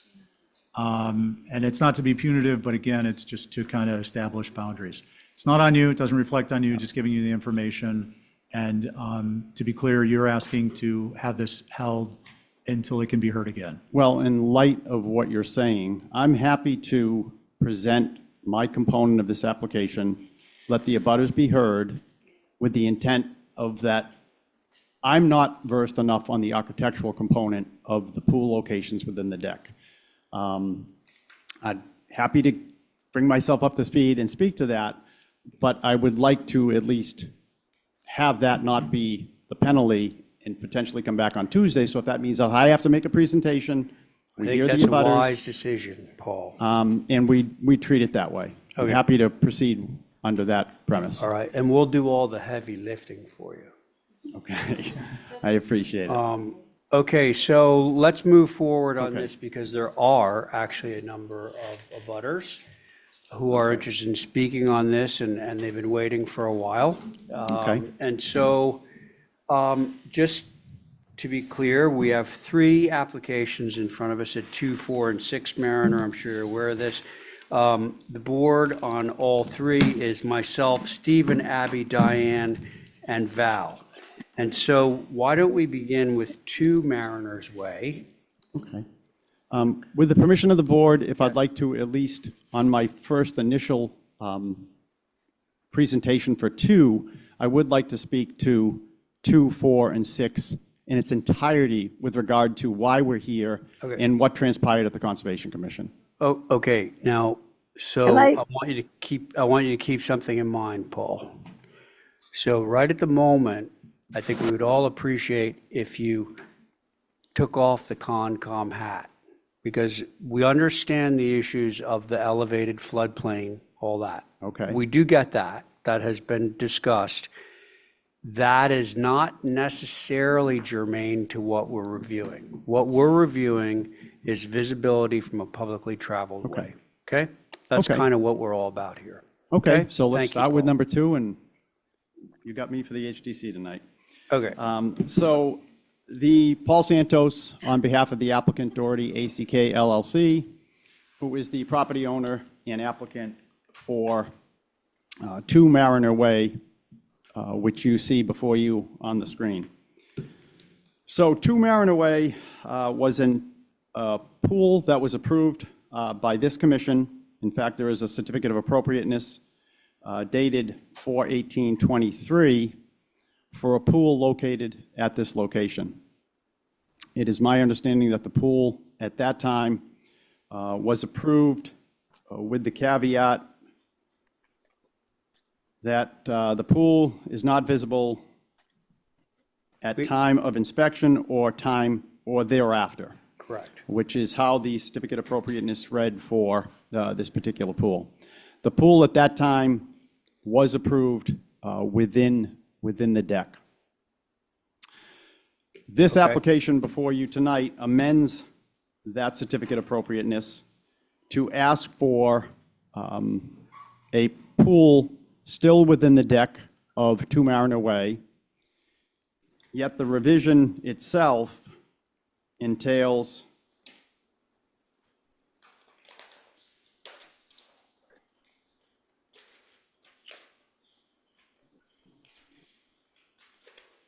bear with me.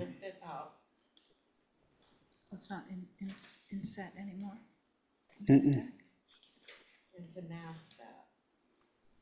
Per the application, the modification request is to revise the pool railing to a solid cedar shake wall to conceal the pool from view, and added a sloped ledge around the pool to prevent sitting and climbing.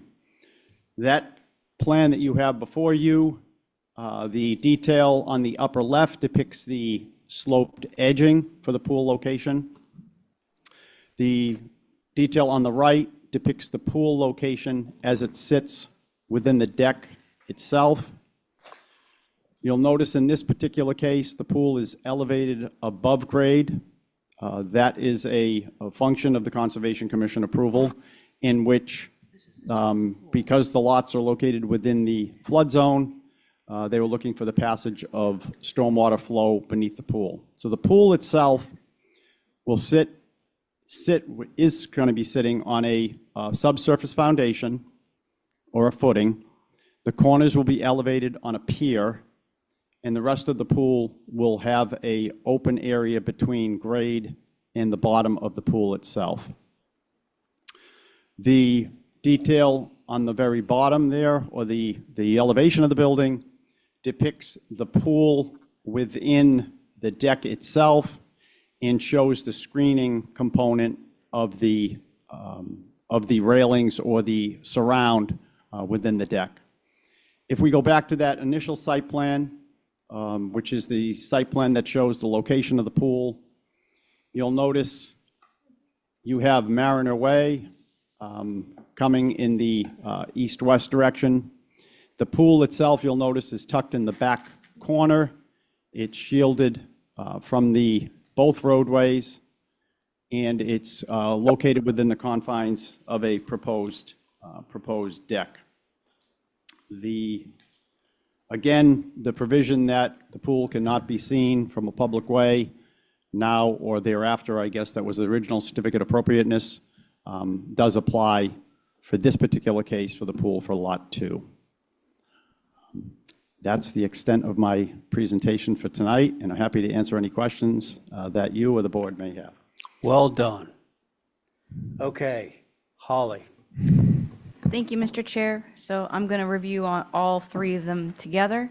While these applications are the result of one regulatory board changing their approvals for whatever reason, that board doesn't dictate the other regulatory board. What's before you obviously is whether or not it's appropriate within the OHD as revised. This is an infill subdivision within the OHD, and looking at the revisions of the shingled railing, it introduces a new feature not consistent with the typical Nantucket, which is what this is reflecting as an infill architecture. There is nothing within building with Nantucket in mind that can address this that I'm aware of. And I would, at the bare minimum, request a landscape plan to see how the shingled wall could be screened in perpetuity. I did want to, if you're so inclined to allow me, you all received a email late this afternoon from Nantucket Preservation Trust I forwarded on. Dear Commissioner Pohl and Commissioners, or Chairman, excuse me. On behalf of the Nantucket Preservation Trust, I'm writing regarding the proposed 3 above-ground pools at 2, 4, and 6 Mariner Way. We hope the Commission will consider our comments in your evaluation. This end of Union Street is a gateway to downtown. Consu Springs and the Creek Salt Marsh is one of the remaining natural salt marsh systems in the downtown, and any design near the fragile area should contribute to the setting rather than detract it. The solid shingle deck railings proposed to hide the above-ground pools at 2, 4, and 6 Mariner Way appear like a large shingled box. Building with Nantucket in mind states that now structures in the old historic district should, quote, blend harmoniously with the traditions of the era before 1846, end quote. The proposed above-ground pools and the required shingled structures do not seem to, quote, maintain the fundamental harmony of the historic community, end quote, which is on page 9 of Building with Nantucket in mind. Additionally, there is no guidelines readily available on the HDC's website to make clear of the public of what goes into the HDC's decision-making that allows a pool to be approvable or not, and this should be remedied. Sincerely, Mary Bergman. Thank you. Okay, And we do have hands raised. of course, but let's hear from Mickey. Now, Paul, because you're acting as Linda's proxy in this case, you're supposed to raise an objection to us allowing Mickey as a member of the public to speak. Oh, okay. Oh, what are we gonna do? Mickey, are you okay? I'm okay with it. All right, okay. Thank you. Okay, so a solid shingle deck railing is not appropriate in the OHD. Balusters are the traditional approach. The HDC would not normally approve a solid railing anywhere else in the OHD, so this should not be an exception to that normal ruling or suggestion. This is a quote from Building with Nantucket in mind. The detailing of railings should be used to coordinate the decks visually with the house. It is suggested that the railing on a deck exhibit the open character and simple refinement of traditional exterior elements such as door stoops and roof walks. Open railings rather than solid walls reduce the effective size of the deck and contrast with adjacent solid wall surfaces. Thanks. Mickey, thank you.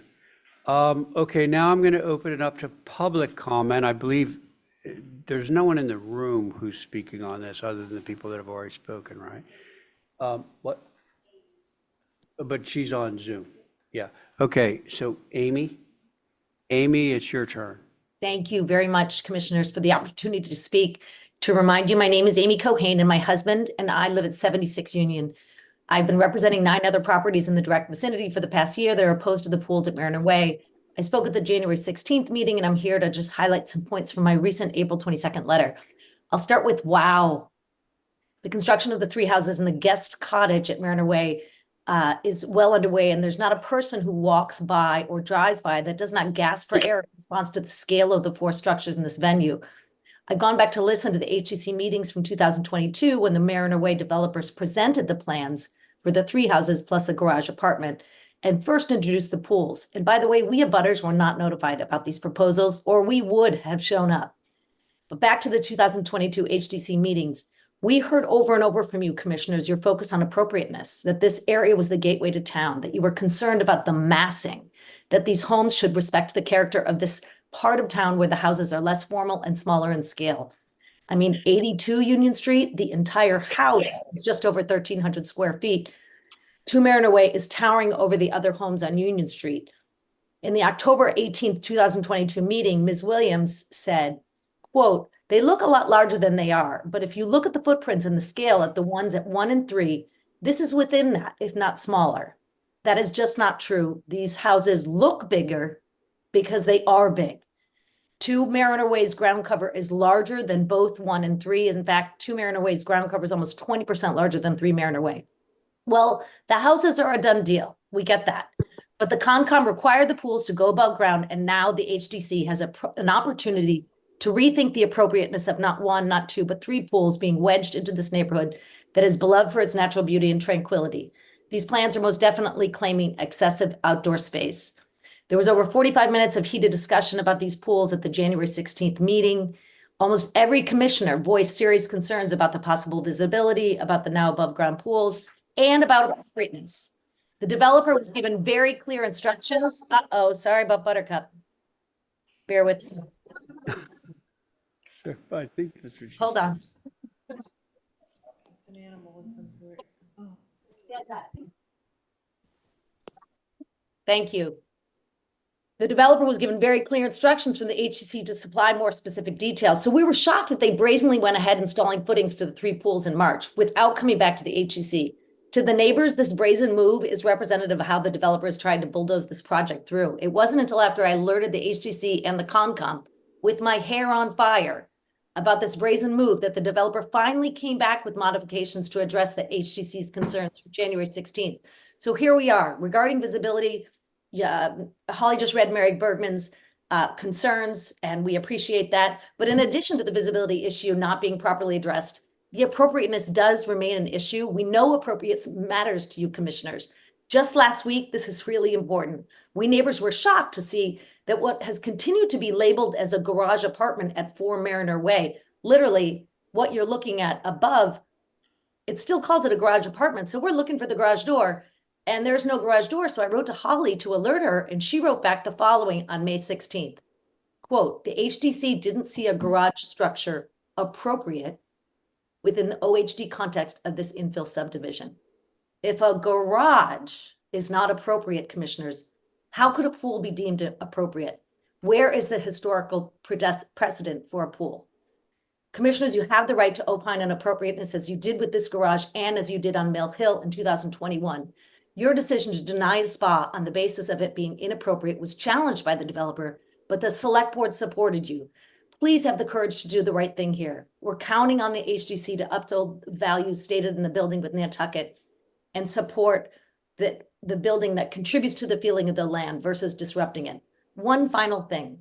The representative for the developer has been dismissive of the neighbors, writing me in a very aggressive email that she was, quote, nonplussed about your constant attacks on this project at every venue.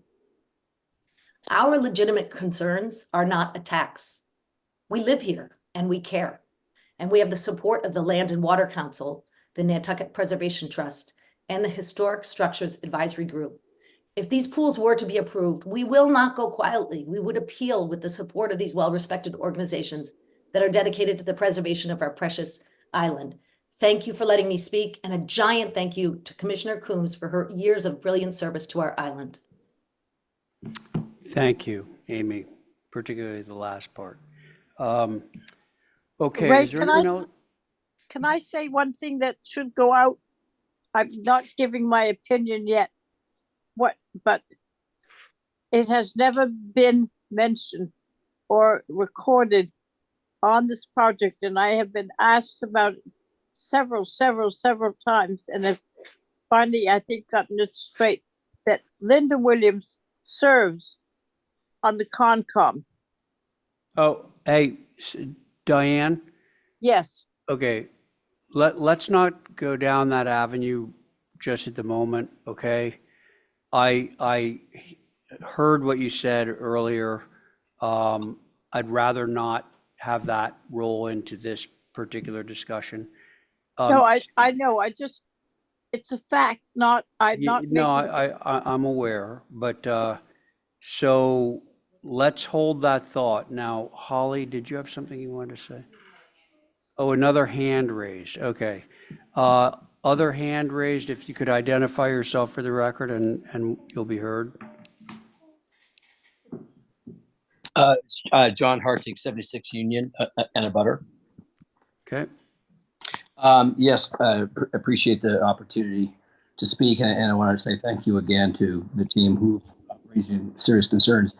What I'd like to understand, because Paul referenced right at the top of the discussion, is that the HCC provided an approval in April 2023, yet none of the abutters were made aware of the pool that was on the docket. So we didn't have an opportunity to even reflect or opine on that issue. And so yet now we're finding that the HCC didn't in fact, provide an approval, and I'm prepared to file a claim against the committee for allowing that without communicating clearly to the abutters that this was a plan and give us an opportunity to debate and discuss.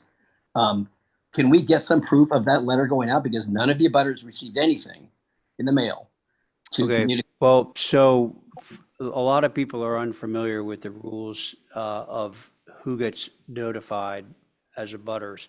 So you'll have to take that up with staff if you haven't already. Well, No. again, the claim is Polls made. do not need notification, That's not the case. unfortunately. Maybe that's We something we did not find out about this until the Conservation Committee did. And you have Okay, not- so Val has just informed me that pools don't need to be noticed to neighbors. No. Well, that's a problem, and I'm prepared to file a Okay, claim. but that's not a problem that we're tackling tonight. Do you have anything that you'd like to say on this application? I totally strongly object to this application for all the reasons that Amy laid out. Thank you. All right, thank you, Jack. What, did somebody say something over? I said that you can see the plan, you can see the pool on the plans. When you're a butter, you get the plans. Yeah, but, But they don't. okay, well, so that's a little bit of a rabbit hole I don't want to go down. So we're gonna stay on 2 Mariners Way and the application at hand. So if there's no one else who wants to speak right at the moment, I'm going to turn it over to Holly. Thank you, Mr. Chair. I only want to take 2 seconds of your time and just clarify the record that was mentioned about the garage. So you all remember that came in on board. Yeah. It came in as a garage, and you all opined that a garage was not appropriate. You rather see it as a cottage. That was my reference to Miss Amy when she had emailed, wanted to see the plans, and I sent her the COA. I just wanted to mention that for the record. Thank you. Thank you. Okay. Now, I know you want to speak, Paul. Is it like rebutting things that have been said so far? Oh, sure. I'd just like to provide a little bit of follow-up, but happy to do Well, whatever. I think maybe it's probably most important that the commissioners speak. Well, that's fine, but I would like And an I'll give opportunity. you an opportunity at Thank the you. end, but, briefly, okay? But I think where the rubber hits the road right now is what the commissioners actually feel about this. So, what? I said, that's exciting. I'll go. It is, okay. It's like indie.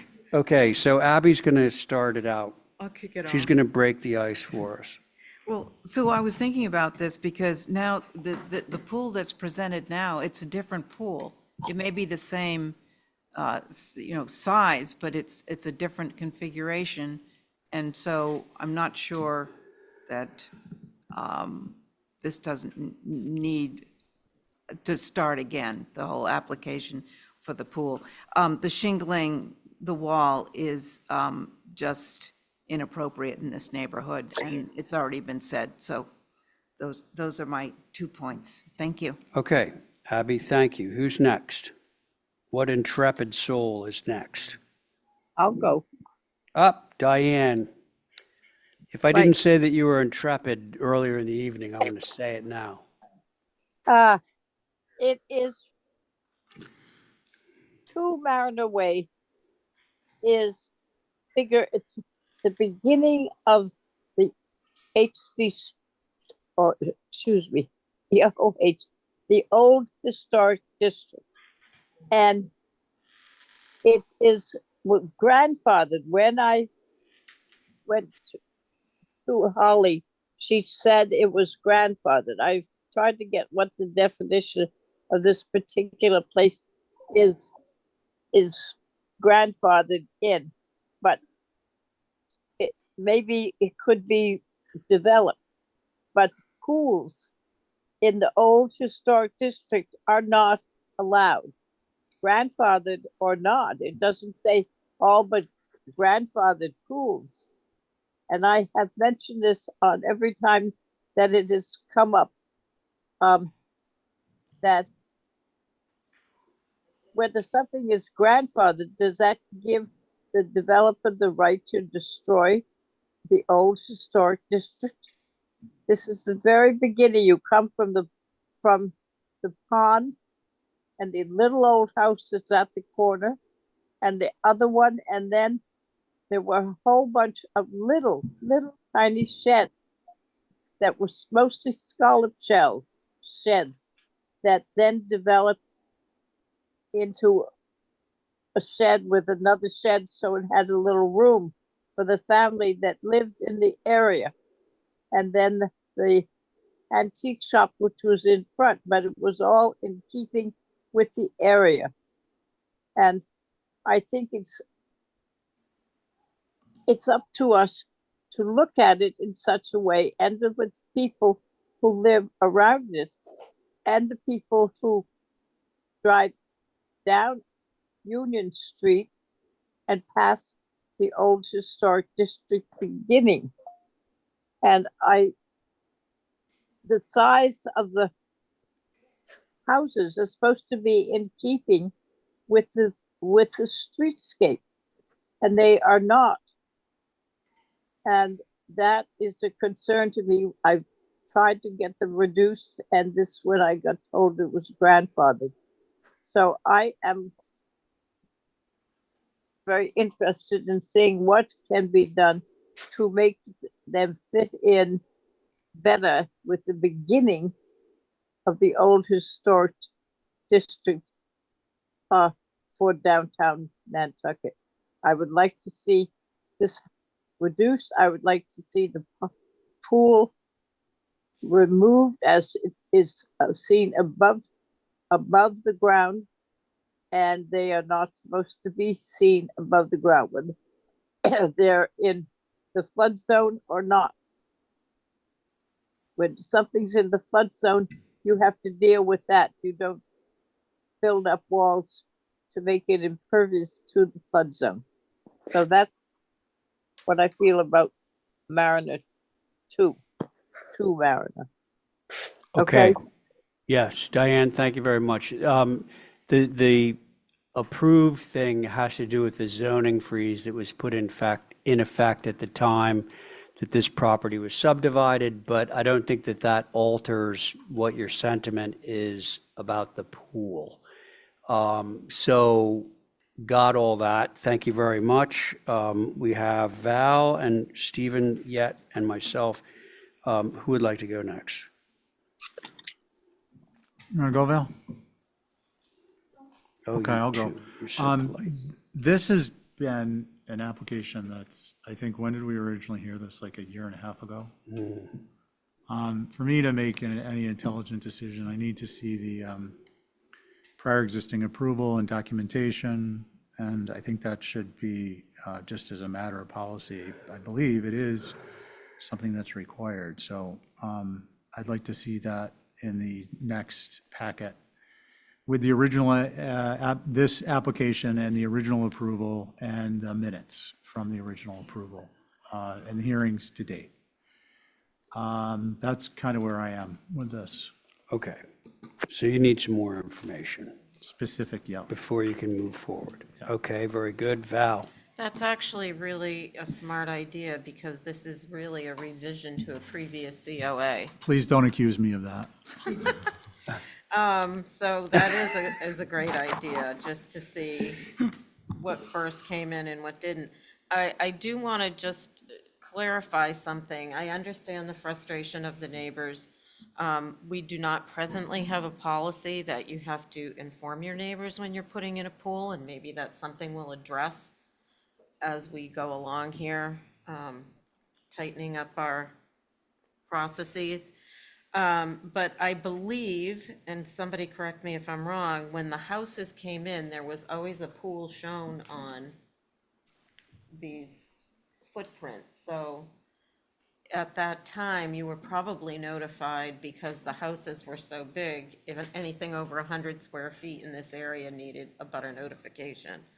So anyway, I concur with Steve. We should wait till we get all the information and then look at the differential. Okay. Listen, I'm going to need some convincing on this because I agree with Mickey and the language that he took out of building with Nantucket in mind on the open rail concept, and just to sort of simply, change it to a parapet wall in the interest of making this thing visually go away, I think is, it's creating a heaviness in the landscape that, really shouldn't be there. It's kind of like if you just decide to put in a shingled fence, a shingled wall for a fence. It seems, grossly inappropriate. Well, do So- you think we should act on them then? Act on what? On the applications without waiting for? No, I'm just running my Okay. opinion, but it sounds like a best possible case here is going to be that we're going to move for more information and some potential revisions. But I'm just saying, Yeah. the way I feel about it. So that's kind of all I have to say. So I guess I would be looking to one of you for a motion on this So application. I think a motion, go ahead, Paul. Yeah, I did tell Paul that he could just, go ahead. Thank you briefly. Holly, if we could go back to the site plan just very quickly, or I'm sorry, Fiona or Fiona. Sarah. Okay, just briefly, and I apologize to Amy for having to deal with me again through these hearings, but I think Amy and John will both say I've never diminished their or questioned their ability to question this application or the Concom, and have tried to show them nothing but respect throughout this whole process. Both John and Amy spoke tonight. They are co-owners at 76 Union Street, which if you look at that plan, is an abutter to Lot 2. So they've both spoken tonight. They are co-owners on that particular property. Right. Just to give you some context, the pool we're talking about that's located within the deck is 12 foot 6 inches by 7 foot 2 inches. So I know it's a pool dimensionally, but that's just the size of it, just so we get a concept of the size of this pool. And just for my own purposes, I'm not sure whether the enclosing of this deck is even necessary on this particular application, because you cannot see this deck or pool from Union Street, and I'm not sure you can even see it from Mariner Way.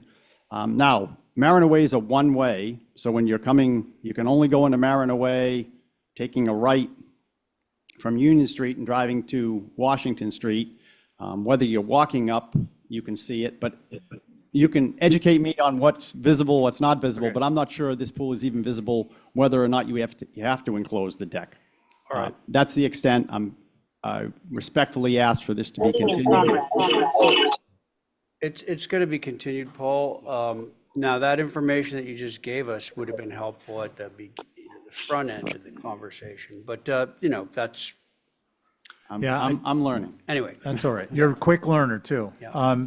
The motion will be to hold for additional information, specifically prior approval and minutes leading up to, and that's the additional information. And if you guys are inclined to make revisions, you're welcome to.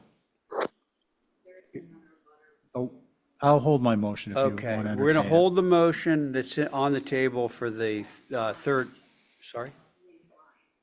Brian? Brian, are you unmuted? You are muted. Can you hear me now? Yes. All right. Brian Ralston from 3 Mariner Way. I didn't plan on speaking, but I just feel like I need to address, and I understand that this will probably be continued, but I hope that when it is continued, I just heard a quote, "I'm not sure this pool is visible from Mariner Way."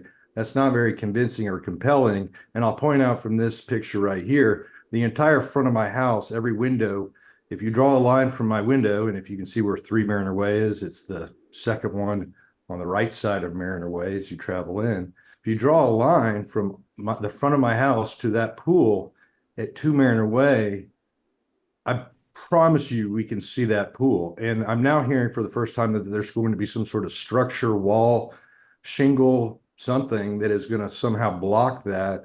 If the pool is not visible, which I believe it is, as you can see a direct line of sight there, I would like for the developer and the committee to keep in mind that whatever structure is being proposed now for the first time to block the pool is not going to be, and this is coming from a guy from Texas, is not going to be something that looks like the neighborhood. And so I just asked, other than us having like these pencil diagrams, that if this is revisited, that there will be actual pictures to show what is blocking the view of this pool. Because I can tell you right now, based on this, I'm telling you, you can see the pool from my house. And if you can see the pool from my house, you certainly can see it from a public roadway, which I think is within this committee's authority to control and to, and I think this committee is charged with preventing things like this and having pools that are visible from the roadway, especially in this neighborhood. And so, I ask that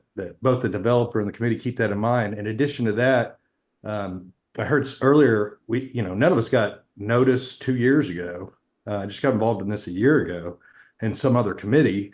But I heard somebody say, well, you don't have to get notice of a pool if a pool's being put in. I think people are forgetting it's not just a pool being put in, but it's these 4 massive structures. And so I think the point is we didn't get notice of any of these structures in this committee. And not just singling out pool. It's not like we're adding a pool to a pre-existing structure. So, and then I will save for another committee meeting and have an inquiry as to what one of the committee members said about Linda Williams being involved in another committee and somehow being an advocate. Brian, How that, Brian, I understand. Brian, That is sorry, relevant. I think we're sort of straying from the point. That We is do get relevant. your point about the visibility, and I appreciate that.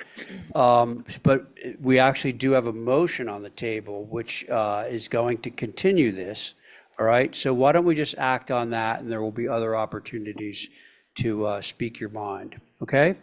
So Stephen, could you just simply reiterate what your motion was? Yeah, can I just, this abutter policy thing, can I Yes, just redirect please. it very briefly? Okay. So, Yeah. y'all, the abutter policy is posted on the Nantucket Historic District Commission's webpage. There is a plethora of links there. One of them is the abutter policy, one is an abutter notification form, and one is the abutter policy. And that information includes, is relevant to this, that if it's in the old historic district and it's it's greater than 100 square feet of floor area, it is to be noticed. Now, I'm going to say 2 points. I'm not looking for feedback. We're past that point in the meeting. A pool, even by a stretch of the definition, I'm not arguing for pools, but I'm, fair and even and consistent. This pool is 84 square feet, and it would not be covered even if you considered the pool floor part of the floor intended to be provided for in that definition, because it's under 100 square feet. Number 2, unfortunately, when notices go out, it is part of the procedure where an application is submitted with a notification from the abutters list. It's provided from the town assessors. You all need to verify that the information associated with your property in the property record card is actually your current active mailing address, because otherwise you will not get notices. Otherwise, that information is on file with the application, I believe. That was not the issue here. I'm sorry, Amy, please. Yeah. Yeah, please. That information is on file to whom and when, and what information was sent out in conformance. Please avail yourself to its availability. Go into the office and check it out yourselves. It is not really appropriate to be getting into beyond that, and bringing that up again and again is not helping anyone to process this application in a way that is helpful to anyone. So I just want to clarify that. Okay, thank you, So Stephen. the motion is to hold for additional information, which was previously stated, and the items previously stated, and to any revisions we might get. Okay, That's Stephen's motion. Thank you very much, Stephen. On Stephen's motion, Abby, Aye. Diane, Aye. very good. Val, Aye. very good. Stephen, Aye. and I'm in favor. Now, Paul, I believe that it would we have 8 minutes left in our meeting. Okay. Are we okay to continue? I will take think 4 minutes basic- per application. How's that? What's that? I will take 4 minutes per application, and we'll do 4 and 6. Paul? Can I ask a question? I've had my hand raised. Can I ask a question about the last continuance? Wait, what? I What's asked the if I could question? ask a question. In January, when you asked for more details, we didn't hear from the applicant. And then in March, Okay, we build the footings. Are they going to move forward? We have. that's not our, we're not the building inspector. Yeah, we're not the building inspectors here. We're members of the HTC. Well, If I Okay, could, sorry. you're going to go There till is a 8, you're building going till inspector 8:30? here, but he's not wearing that hat right now. The only work can proceed is what's approved. Paul, in the interest of having these move in one direction or another in the future, I'm going to ask for the chair's indulgence, and I'm going to move that we have the same motion for these next two.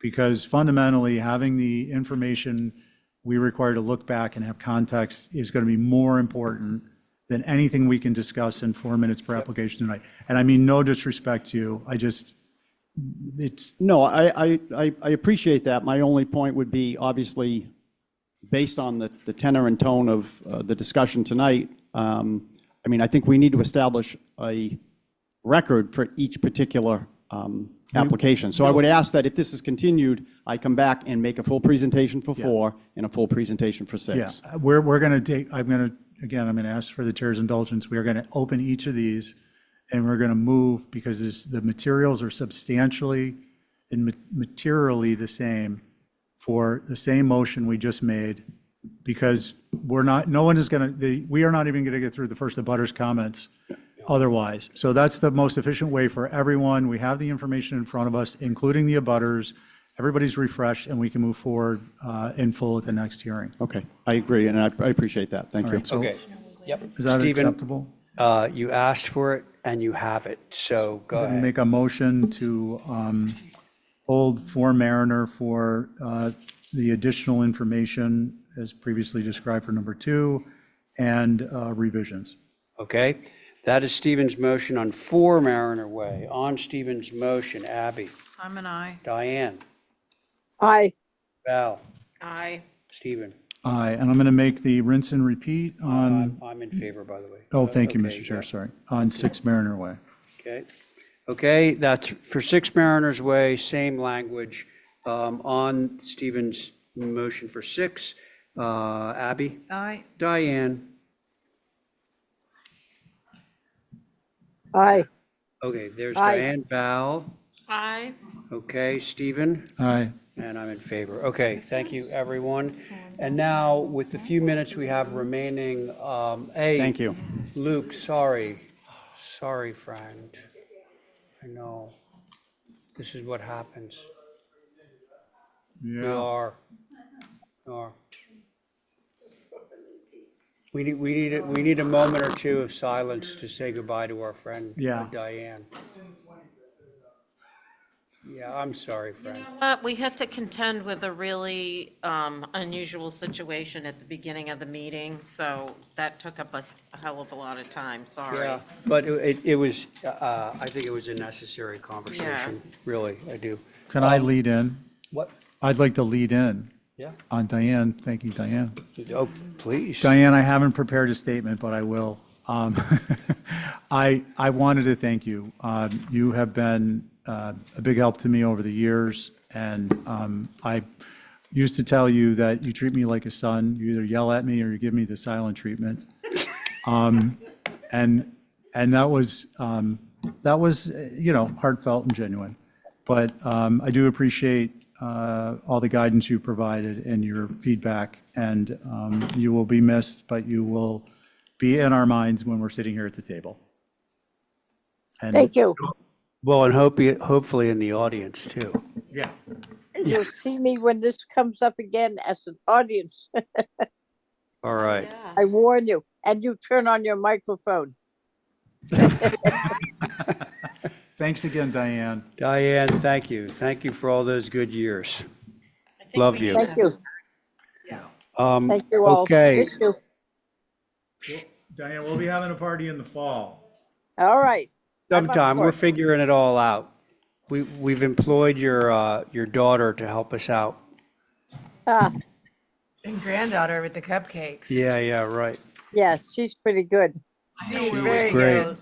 Where there's a pool. Diane, we'll see you around. Oh, Diane, it's Okay. going to be a pool party. Point of order. Point of order, Oh, Chairman yes, Poole. yes. I just had a question regarding next week's meeting. Okay. I wanted to ask if the consent items could be heard in order. I feel as though as an applicant, I've submitted applications along with a number of architects. And I would love it if things that were in the consent item agenda that aren't on consent just get moved to the regular portion of the meeting. Yeah. And the reason for this is Go. because I feel like I've come to 3 meetings in a row and I haven't moved at all in 16 places. And I know you guys are working on it, but I just wanted to be really clear. It's incredibly frustrating. Okay. And it's Tobias. And I listened feel to your your pain. whole meeting. So I'm Yeah. right here with you. This, let me tell you, what happened in the last couple of weeks is a complete anomaly.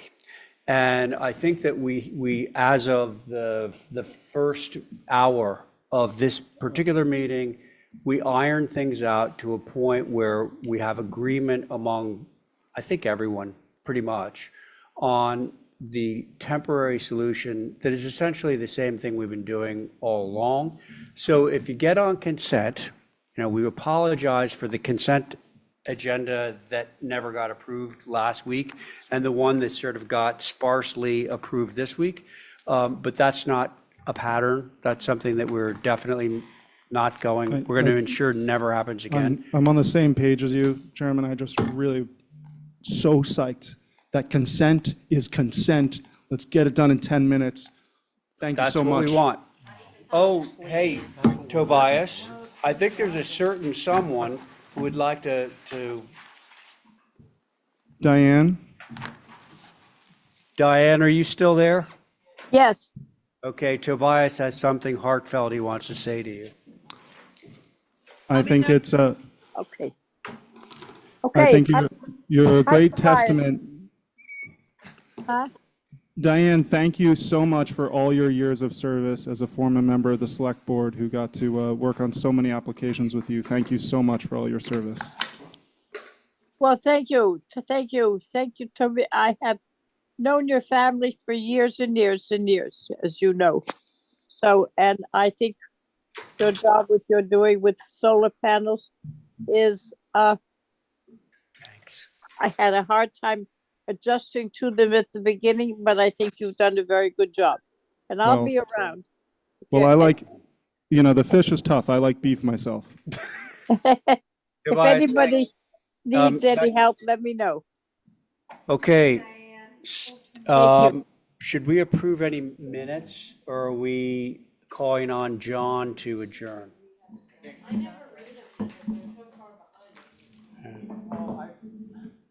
I would say the minutes are in proper order in terms of content. And what are we have on schedule for approval? March 12th? Want Oh. John to make a motion? Actually, no John motion just yet. We're going to have another motion to approve the minutes of March 12th. Oh, okay. John typically didn't do that. No. I make that motion too. Who's moving this one? Diane. Diane just. Oh, Diane moved it. Okay, Diane, so Diane's moving the minutes of March 14th. Let's see, Val? Nope. No. Abby? I'll say yes. Okay. Stephen? Okay, and Diane on your motion? Aye. And I'm in favor, so that's 4 in favor, 1 opposed. Okay, now we get John. All right. John makes a motion to quit for the evening. All right, sounds good, John. Thank you very much. Let's see. On John's motion to adjourn, Val? Aye. Very good. Abby? Aye. Diane? Aye. And Stephen? Aye. And I'm in favor. Thank you all so very much. Bye, Diane. Diane. Love Miss you, you. Diane. Bye.